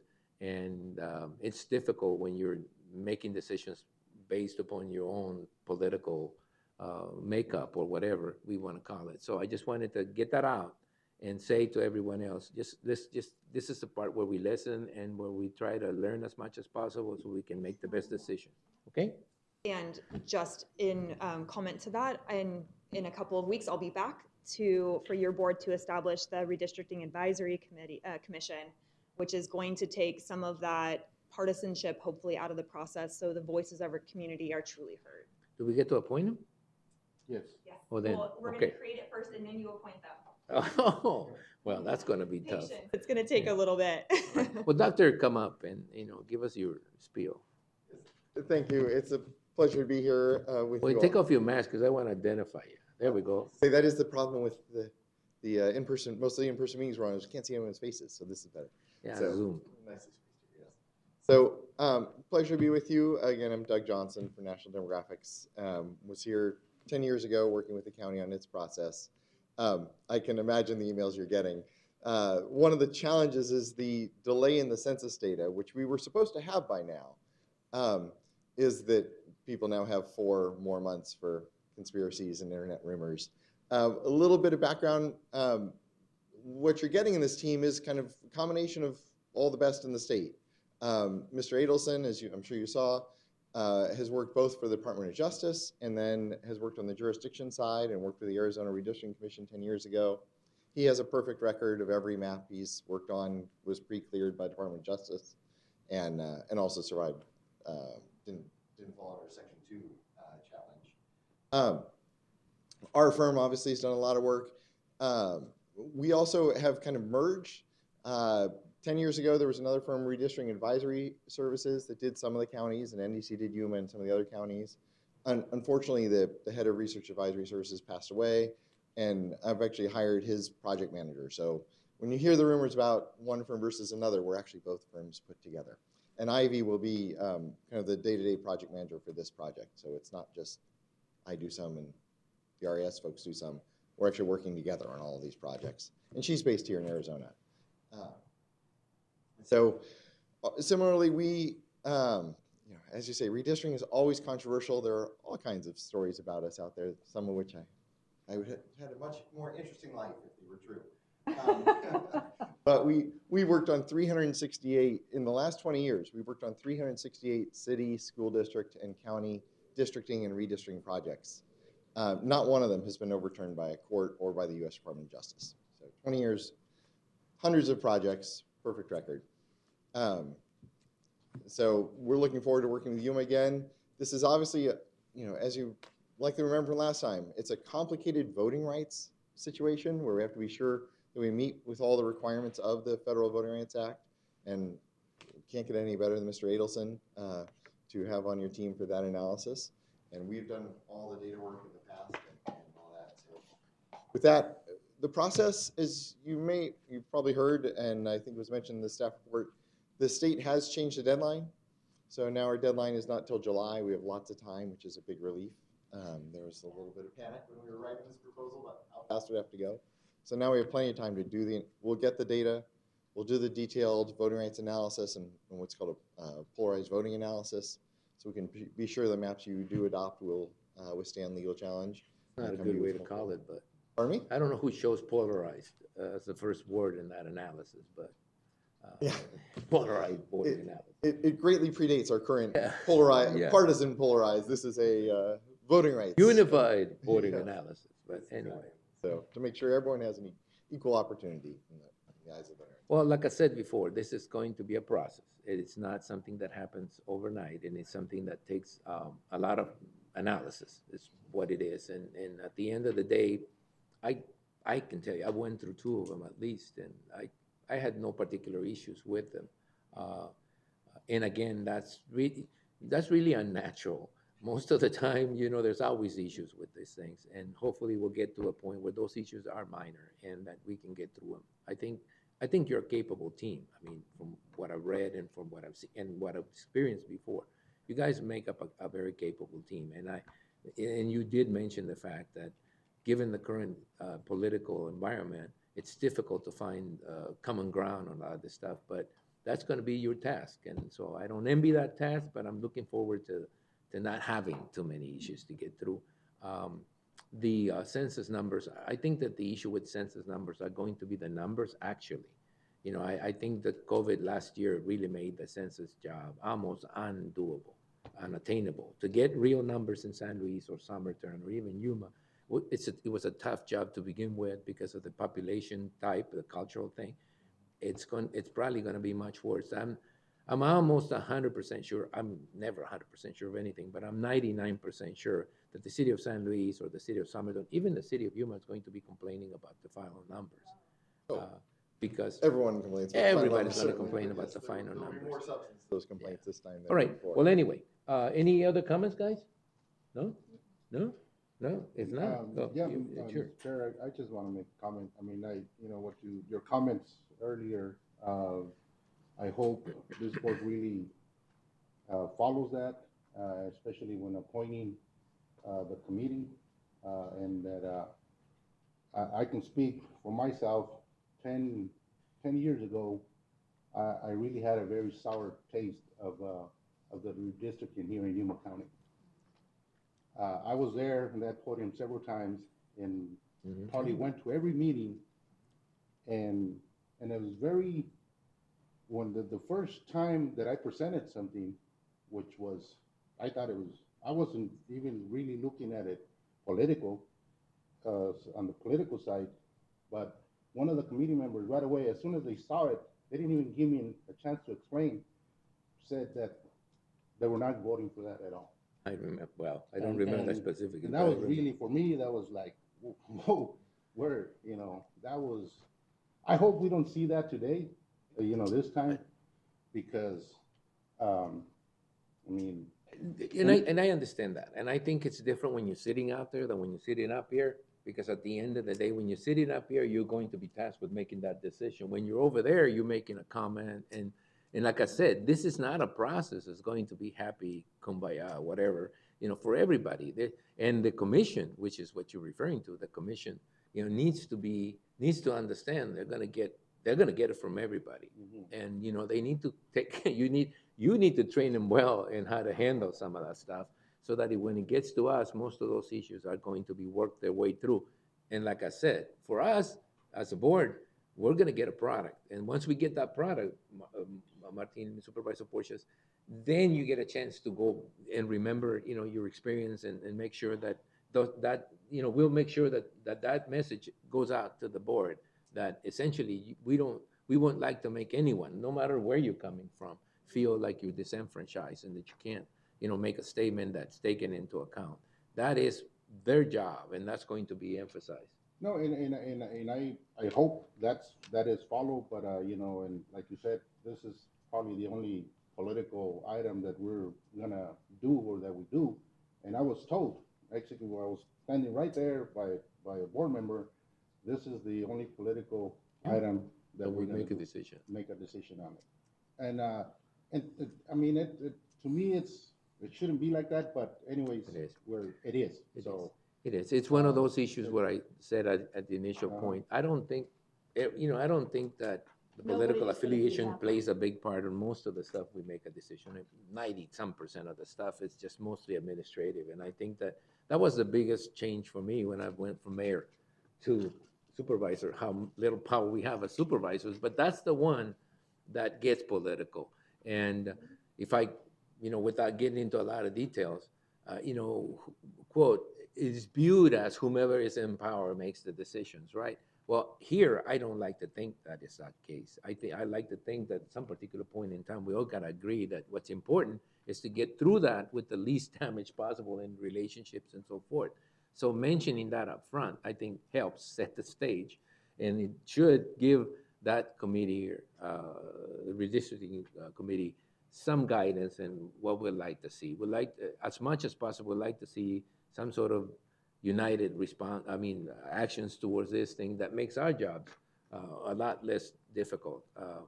Not that it's going to be, there's going to be any way we can get away with not making it, but as long as the feeling is that you guys have done a professional job and you've done the best you can and the committee's done the best they can with taking in everybody's opinions and, well, I don't know about opinions, but everybody's comments, we will feel comfortable in making a decision that, although may not please all of us, it's going to be based on facts and on a process that takes place, that takes into account all this difference of opinions, okay?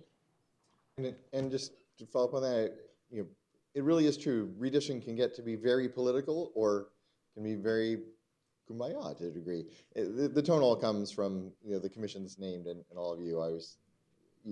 Having done hundreds of these projects, people always shoot at the messenger.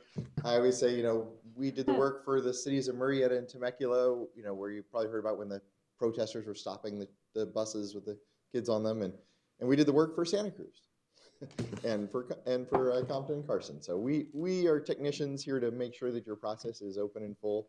Mr. Adelson will weigh in with legal opinions, of course, but we're just here to enable your process to follow the tone and the message that you all set for. All right, any questions? Yes. Oh, sure. Supervisor. How many bids do we get for this contract? This is the easy only one. got one. We only got one. So, So how can we ensure that we're fiduciarily responding correctly to the? I think that what happens here, you have a choice, right? And that's, you need to go out to bid, you have to go out to bid, but when you get one response, you don't have to keep wanting to get another one to compare it with, as long How as. do we know we're getting the best price? That's my problem. Oh, well, We don't. How can we ensure the citizens of Yuma County that we've delivered the best product for them with only one bid? we follow the process, right? And the process was go out to bid, get the best price. I think you can compare it. We can, I think the With what? staff already done with what's been done in the past and what it costs. I mean, when I look at the cost, I think it was like $1,500 each or up to five, 145,000, but then there's a 5 race. I look at that amount, and when I look at that amount, it seems, I don't remember going back 10 years ago, but it seems to me a reasonable amount for some reason. And it may be just the instinct of having done it so many times that when I look at that, I go like, okay, that doesn't sound like it's out of the realm of, and I think in this case, the contractor's been through this. I mean, I don't think he knew before he submitted it that he was going to be the only one. No, I know. So what you I'm get just is. asking if we are doing our responsibility. Oh, we are. To accept just a single bid. Yeah. Well, I think we do, and we do that often, actually. But I mean. And I can give you just for some comparison numbers. Most of the counties have not yet hired in Arizona, but the 10 years ago, the counties generally paid between 80 for the smaller ones and 120, 125,000. So 10 years later, we're not that higher. And Yuma tends to be on the higher range of that because your voting rights situation takes a lot more analysis, a lot more numbers than most counties do. So we're just a little bit above the price from 10 years ago. I think it was 125 10 years ago. And 145 is not to exceed. I know Bruce and I don't expect to hit that number at all. That's a. Oh, we do have a supervisor who's going to be watching that like a hawk. We're used to having 5. Several. So, Yeah. Yeah. So that is the thing. I can say for the state, which is a multi-million-dollar project that's going to go on for years, they only got 3 bids, and one of them's a mystery bid that no one knows. according to the reporters. Look, if I had had some concerns with the bid that we got in terms of being able to deliver, I would have said, let's go out to bid again. I mean, just to make sure that we had someone professional, someone that had done it before. But the experience that I've had in the past, excluding the situation that Supervisor Porch has now mentioned, was, and I've got to bring in some points here. Last time there was 3 Republicans on the board and 2 Democrats. This time there's 3 Democrats and 2 Republicans. I expect the process to be fair for everybody involved. I do, and that's what I'm concerned with. And I made that point initially. Bring us stuff that it's almost unassailable, which is difficult to do. But I mean, that's why you pay what you pay. And now, in my mind, when I read that and I saw that amount, it didn't strike out as a very unusual or high amount. It struck out like a normal amount. And the questions that were made to staff is, did you check this? Is it reasonable? And I wouldn't expect them to recommend approval of that if I didn't feel they researched it well enough to make sure that it's within the bounds of something reasonable for the residents of the county. Now, we could pay a lot more for a lot less, or we can pay a lot less for less. Because I don't think you pay a lot less for more. You know, that's just not really how it works out. So in this particular case, Mr. Lyons, Supervisor Lyons, I think we have to defer to the research done by the staff to make sure they got the best deal that in front of us. With the census numbers coming in later, we would have another opportunity to actually go out and requisition I think additional that, bids. well, I think you actually start now. I mean, that's time. With You a know, the 4-month fact they, delay? well, yeah, but the point is, this is a 4-month delay that gives them time to do what they're supposed to do. But essentially, the delay was caused by the fact that the numbers aren't in. So really moving it back a little bit, just give them time to get the numbers, start to work on it. It doesn't. You can't start until you have the census Yeah. numbers. Well, yeah, but I mean, you can contract someone to start putting together you can get ahead a little bit. And actually the polarized voting analysis, all that voting rights analysis doesn't need the total population count. So we'll start on those right away. I think the answer to your question is the comfortness of, making this decision with having more than one bidder. And I think it comes from his business background that he likes to, And would you do that in your business? Well, no, but I've done it 3 times now. This is my 3rd time. But would So you I do it feel in business? Very rarely. Yeah, right? especially but we did go out to bid. We did get one bid. It's a responsible bid. And in most municipal situations, that's what you ask for. And you can't expect 3 or 4 people to bid when there isn't 3 or 4 people out there. So this is one of those, it's almost like getting a contract from the state to buy trucks, right? And we do that all the time. We use a state contract. Also controversial. Yeah, I know. Anything that happens now is going to be controversial. And let me say that I started by saying, Mr. Johnson, I got a bunch of emails about you. And, from my side of things, I should be wary, and I'm not. I do understand where they come from and and I do understand your background and Mr. Adelson's background.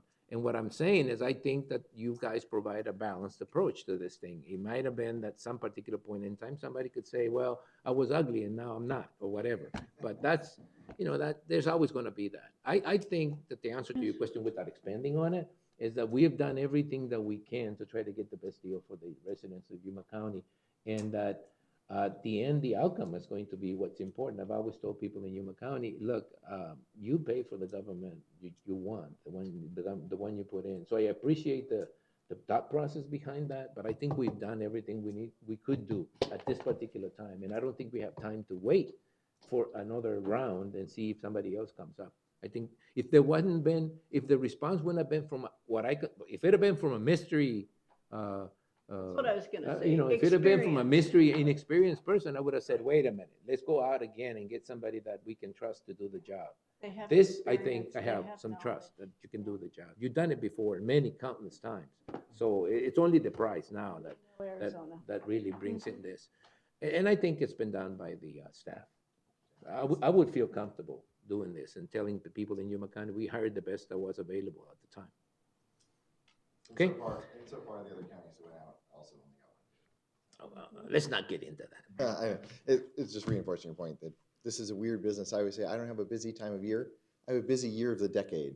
So it's a very, very tough business model for firms to get into because we really only do have 12 months of work a year every decade. So they're just aren't. That's the other 9 years that I'm concerned with. Well, you'll love this actually. California, being California, passed their own Voting Rights Act. And so in the last 10 years, almost 400 cities and school districts have been forced to switch to by-district elections.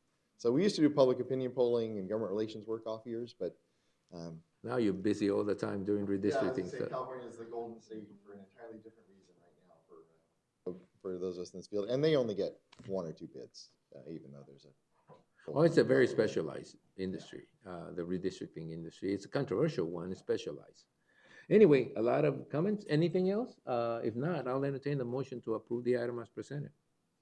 So moved. Is there a second? I need a Republican to second that. Come on, guys. Second. You guys are so... Okay, well, there's been a motion and a second to approve the item as presented. Any more discussion? If not, all those in favor of the motion signify by stating aye. Aye. Anybody opposed? Aye. He's opposing. Got it off on the right foot, 4-1. That's good. Yes. Thank you. Thank you very much. All right. Okay, so I'm gonna wait until they leave so I can talk about them. No, I'm just kidding. We're gonna move on to discussion regarding legislative issues, and there will be county administration, discussion and possible action regarding the following legislative items: a report to the Board of Supervisors regarding proposed bills in the Arizona State Legislature with impact to Yuma County, and an update regarding strategy relating to federal legislative. Mr. Chairman, I just want to make a point. Oh, on the last one? On the last one. Okay. If I may. You and I are in business. I know. And I would never accept a single bid. And I just want to be on the record stating that working for the residents of Yuma County, I don't think that we should ever accept a singular bid. Okay, Period. well, all right, good. It's a point to be made. I mean, sometimes you don't get but one bid, but I take it another way. I take it that we have to make every effort possible to have more bids than one. But when you're faced with one and you're faced with a timeline, sometimes you're forced to make a decision. You're not necessarily And comfortable. I can appreciate that. I'm just not comfortable accepting a singular bid in any situation, period. Okay, all right. He's gonna learn. It's okay. Let's move on. No, I'm just kidding, guys. Bet on that one? I just gotta give him a hard time. That's it. But Yeah, I know. No, it's fine. I get it. Let's move on, because if we're not, we're gonna go right around in circles. Go ahead, Ian. Good morning, Chairman Reyes, members of the board, Ian McGahee, Deputy County Administrator. I have a brief update today. Brief because last week was a very slow week at the state capitol, very minimal action. The House chose not to come to the floor on Thursday, and the Senate heard no bills and quickly adjourned within minutes of beginning. CSA is reporting that it's very likely the next few weeks of legislative action will continue to be at the slow pace that we saw last week. However, things are starting to heat up as they relate to the state budget. It's still unclear what the state's fiscal year 2022 budget will look like, but major tax cuts will likely be a large component. As you know, there is a tax package currently being floated by the House that includes a reduction of the Class 1 assessment ratio, as well as large income tax cuts. So unlike Senate Bill 1108, the House's version of a commercial assessment ratio reduction does not include any type of offset through a reduction of the state equalization tax rate. This means that such a tax package would result in local governments being forced to either increase property taxes to pay for the state's cut or to simply deal with the lost revenue. And here's what the CSA is estimating in terms of the financial impact to Arizona counties. The chart on the left shows the negative impact of such a plan to be $31 million to counties statewide, with an estimated loss of $775,000 in ongoing property tax revenues to Yuma County. The chart on the right shows the estimated increase in property and secondary tax rates that would be required to offset this revenue loss.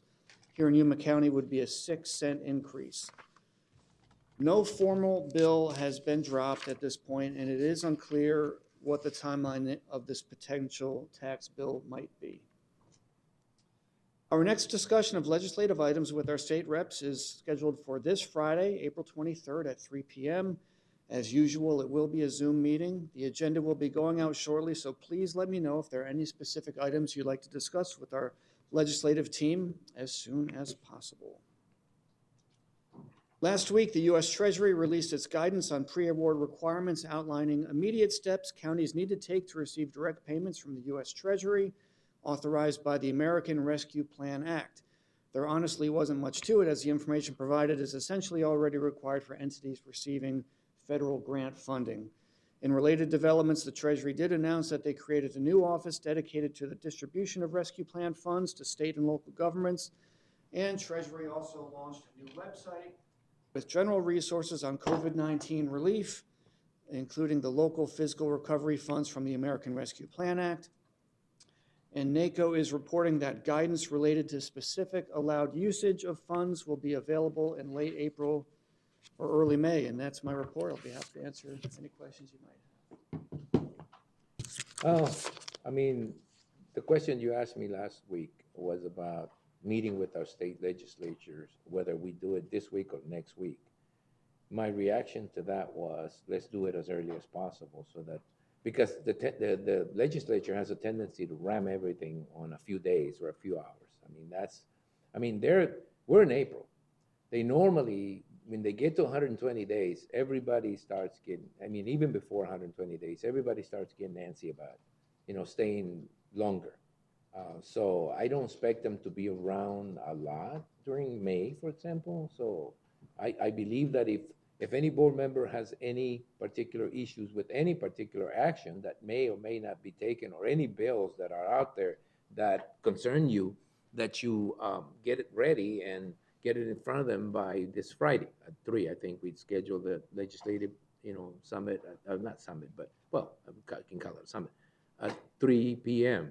So if there's anything you guys can come up with, or anything you guys need to ask a question from any of our legislators that show up at the meeting, because you can't tell, they may have something at 3 p.m. on Friday, considering that they give us the time on that day, and they normally have there's another meeting, I think, earlier than that, from State Representative Tim Dunn.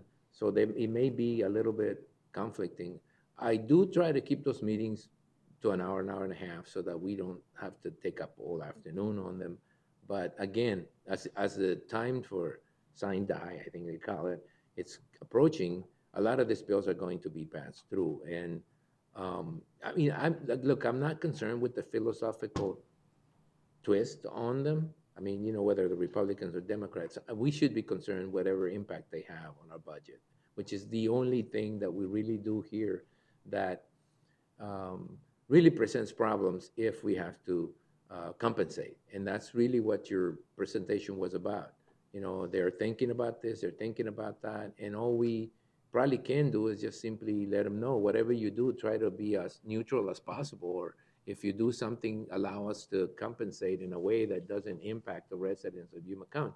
That's pretty much the only thing I can think of in terms of, look, a lot of these bills, I've already said it publicly. We're not a legislative body. We don't deal with abortion. We don't deal with those issues, gun laws. We don't pass many ordinances or laws. Hell, to pass a barking dog ordinance, we have to ask the state for permission. So that's how I think of, county government. County government is mostly administration, and it's administration of the budget that really concerns us. It's the funding source. So, and these are very weird times, because of all the federal funding, all the federal expenditures. I read the article in yesterday's paper, and I'm afraid that the quotes about, we are getting some money from the federal government, which we're going to probably next, are not really, they shouldn't be made in that context, because I don't think let me just say, philosophically speaking, that we don't think of any money as free money. And we shouldn't think of any money as free money. Somebody has to pay for it. So I don't want that kind of statement to be taken lightly. I just think that the federal government has a tendency, when they want to spend on shovel-ready projects. And so we need to get as many shovel-ready projects as possible that fall within the scope of those funds. And I think that's federal. And the state level, we just need to be careful that when they take actions, we have to respond to them. In that when the response necessitates us going back to, or adjusting our budget, that at least that statement is made ahead of time so they can think about it. Right, any other comments from the state? No comments from the state then? No? Federal this is federal, right? There was some sort of a directive, and I did get it, that basically talks about the kind of projects that you can spend federal money, federal CARES money on. Did everybody get a copy?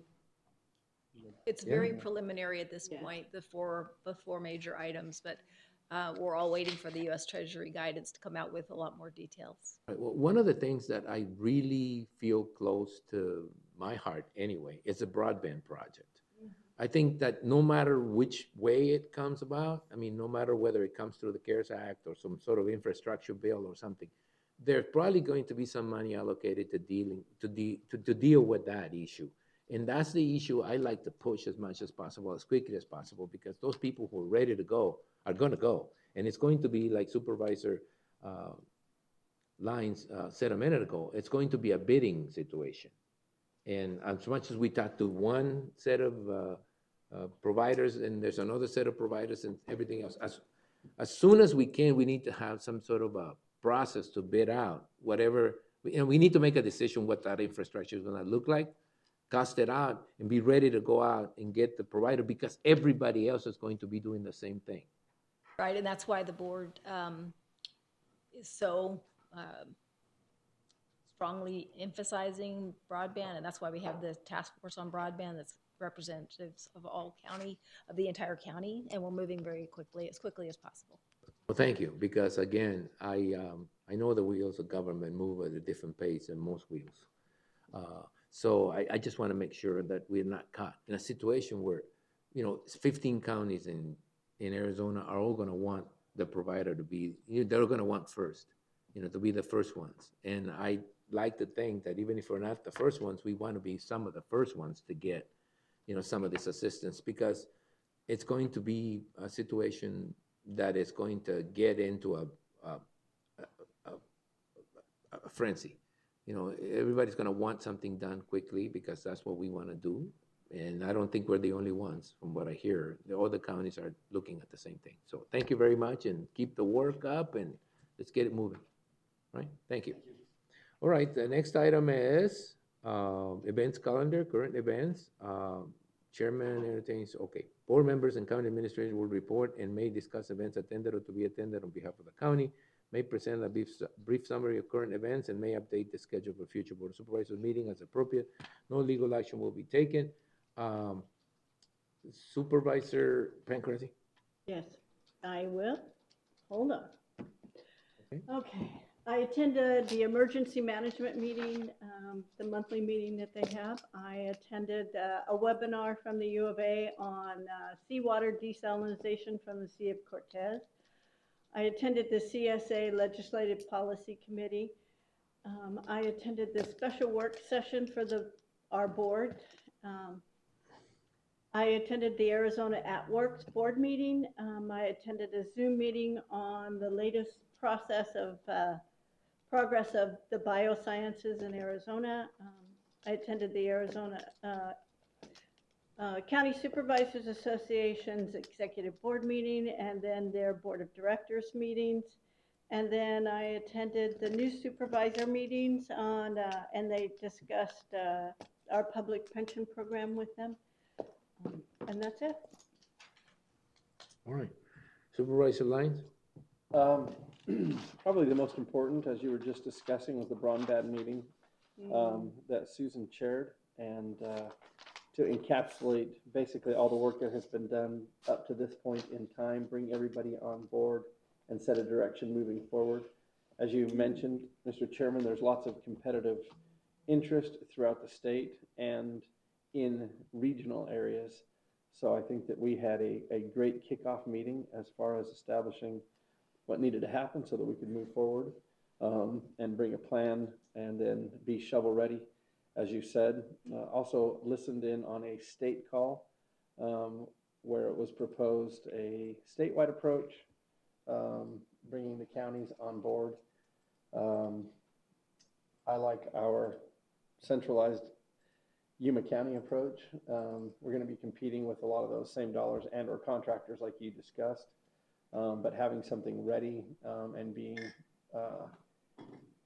able to react a little bit more rapidly, I think is the key. There's interest in a river region type rollout as well as a statewide. So there's lots of competing ideas out there, but I think that Susan did a great job kicking it off and kind of isolating what our scope is as far as getting Yuma County taken care of with all of the cities incorporated into that.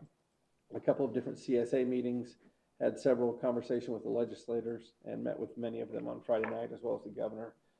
Shared the concerns with some of the proposed tax cuts, and also had the opportunity to sit down at Amberley's place, and I'll be joining that board and replacing Supervisor McLeod there. That's a big hole to fill. Supervisor McLeod, big guy. All right. Supervisor Simmons? Attended a pinwheel event out at Welton School for Amberley's Place. Reference to abused kids and stuff, which is really kind of neat. Had a meeting with several of the department heads, reference Martinez Lake, trying to figure out our direction out there. Also had the LEPC meeting, CSA board meeting. Attended an event at Amberley's Place again where they dedicated a plaque to Sergeant Ryland Crouch. He was a key person, instrumental in establishing Amberley's Place, and his absence has definitely been noticed in that area throughout the county. Also attended a celebration of life for Patty Ware, who's a longtime East County resident. Was very active in many different aspects of the community. And I also wanted to just kind of thank Josh and probation. On Saturday, we did a highway cleanup, or a cleanup of Hanks Highway, which is the road that goes behind Mesa del Sol. It's a notorious dumping area, so hopefully clean it up a little bit. I wanted to make it out to it, but was unable to. But from what I understand, they had a really good turnout of the public to help get that cleaned up. And that's it. Supervisor Porches? Just attended, well, I was here at that work session last week, and also attended a meeting with, I forgot to mention it last week, with City of Somerton, and Susan was there. Just City of Somerton just talking about their future plans, or how they're looking, or direction they want to go, but that's pretty much it. Just also to mention about the cleaning, last time that we cleaned, or the county cleaned up on Somerton Avenue, and I think it was County 13th, I believe, yeah. But I've noticed already Somebody dumping things there, you know. I know the Kashans they're gonna put a fence or like barriers there so that vehicles can't get in there. But in the meantime, what can we do? Or I don't know if I've seen a sign. I believe there is a sign that no dumping or whatever, you know. But maybe something. We need to larger. cite someone. But yeah, it's just a matter of people catching them. That's you know, last time they took about 500 tires from there, couches, mattresses, and I just saw this morning a mattress there, and I was like, oh. Okay, I think we need to come up with a novel way of dealing with that, Supervisor Porches. And I think cameras are the idea is that we'd set up something where a camera is high enough, and then we move that camera around so that we don't have to. We need to come up with some way to manage that, because just trying to catch them in the act, it's just not working out. You'd have to have a sheriff there all the time. So, cameras have become so inexpensive almost that you can set up a camera in your house to record 24 hours a day for a month. We're not discussing it. I remind you what the item is. Yeah. All right. Well, anyway, so yeah, well, it's a comment. It's okay. Yeah, well, maybe we had a comment. Just to look, see what we can do, in the and we need to encourage the community. If you see something, please report it. You see something, say something. The dump is free. Hello. All right, is that it? Yeah. All right, I got a couple of things. One, remind everyone, we've got budget work sessions coming up. Some of us have meetings, and some of you have meetings scheduled probably within this week to start meeting with the budget review team. And as I said earlier, budget is probably the most important thing that we get to do as a county board of supervisors. So if there's anything that you make a comment on, especially the salary, which we're not gonna discuss, but especially the salary issues, that you make, that you do that as early as possible. The other item here, we didn't touch at all on the immigration issue, because I think that's an issue that's federal and it gets involved in a lot of stuff, but I do wanna let out the public, or let the public know that as far as the refugee issues of releasing people into the community, they're being handled pretty well, decently, by a combination of non-governmental entities and some of the health providers. Mr. Smith is getting nervous. Yeah. No, it's not. I'm just reporting. I'm reporting. It's just not getting nervous. The Greater Yuma Port Authority, there is a meeting.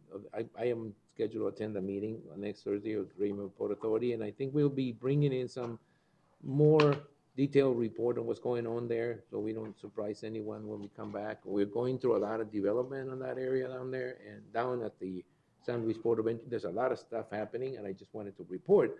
There's a very, very large increase in trucks crossing over in that location. It seems to be picking up at a very fast pace, so we may need to start talking about that. I have a scheduled meeting next Wednesday with the port director from San Luis, who wants to get more assistance to get more improvements on the old location, which is the regular port of entry. So there will be something coming up on that.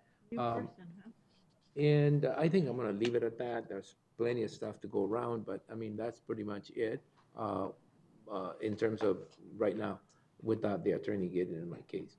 So we're gonna move on to Susan. Can you send someone else next time? Oh, you're so funny. Like not. Poor John's misunderstood. I just wear this. I'm starting to miss. Having you I'm starting to miss having some. Okay, go ahead. Susan, you're next. Yes, thank you. So as Supervisor Lyons mentioned, we had our first meeting of the task force on broadband that the county is spearheading. I also attended the CSA Learning Series on pension funding, and I'm so happy and grateful that the Board of Supervisors took action on the pension bonds. That's going to be, you're going to see the impact in the budget starting this coming year, and it's very significant and very helpful to the sustainability of the county's budget. I held an elected officials management team meeting by Zoom, because we hadn't been able to meet for a while.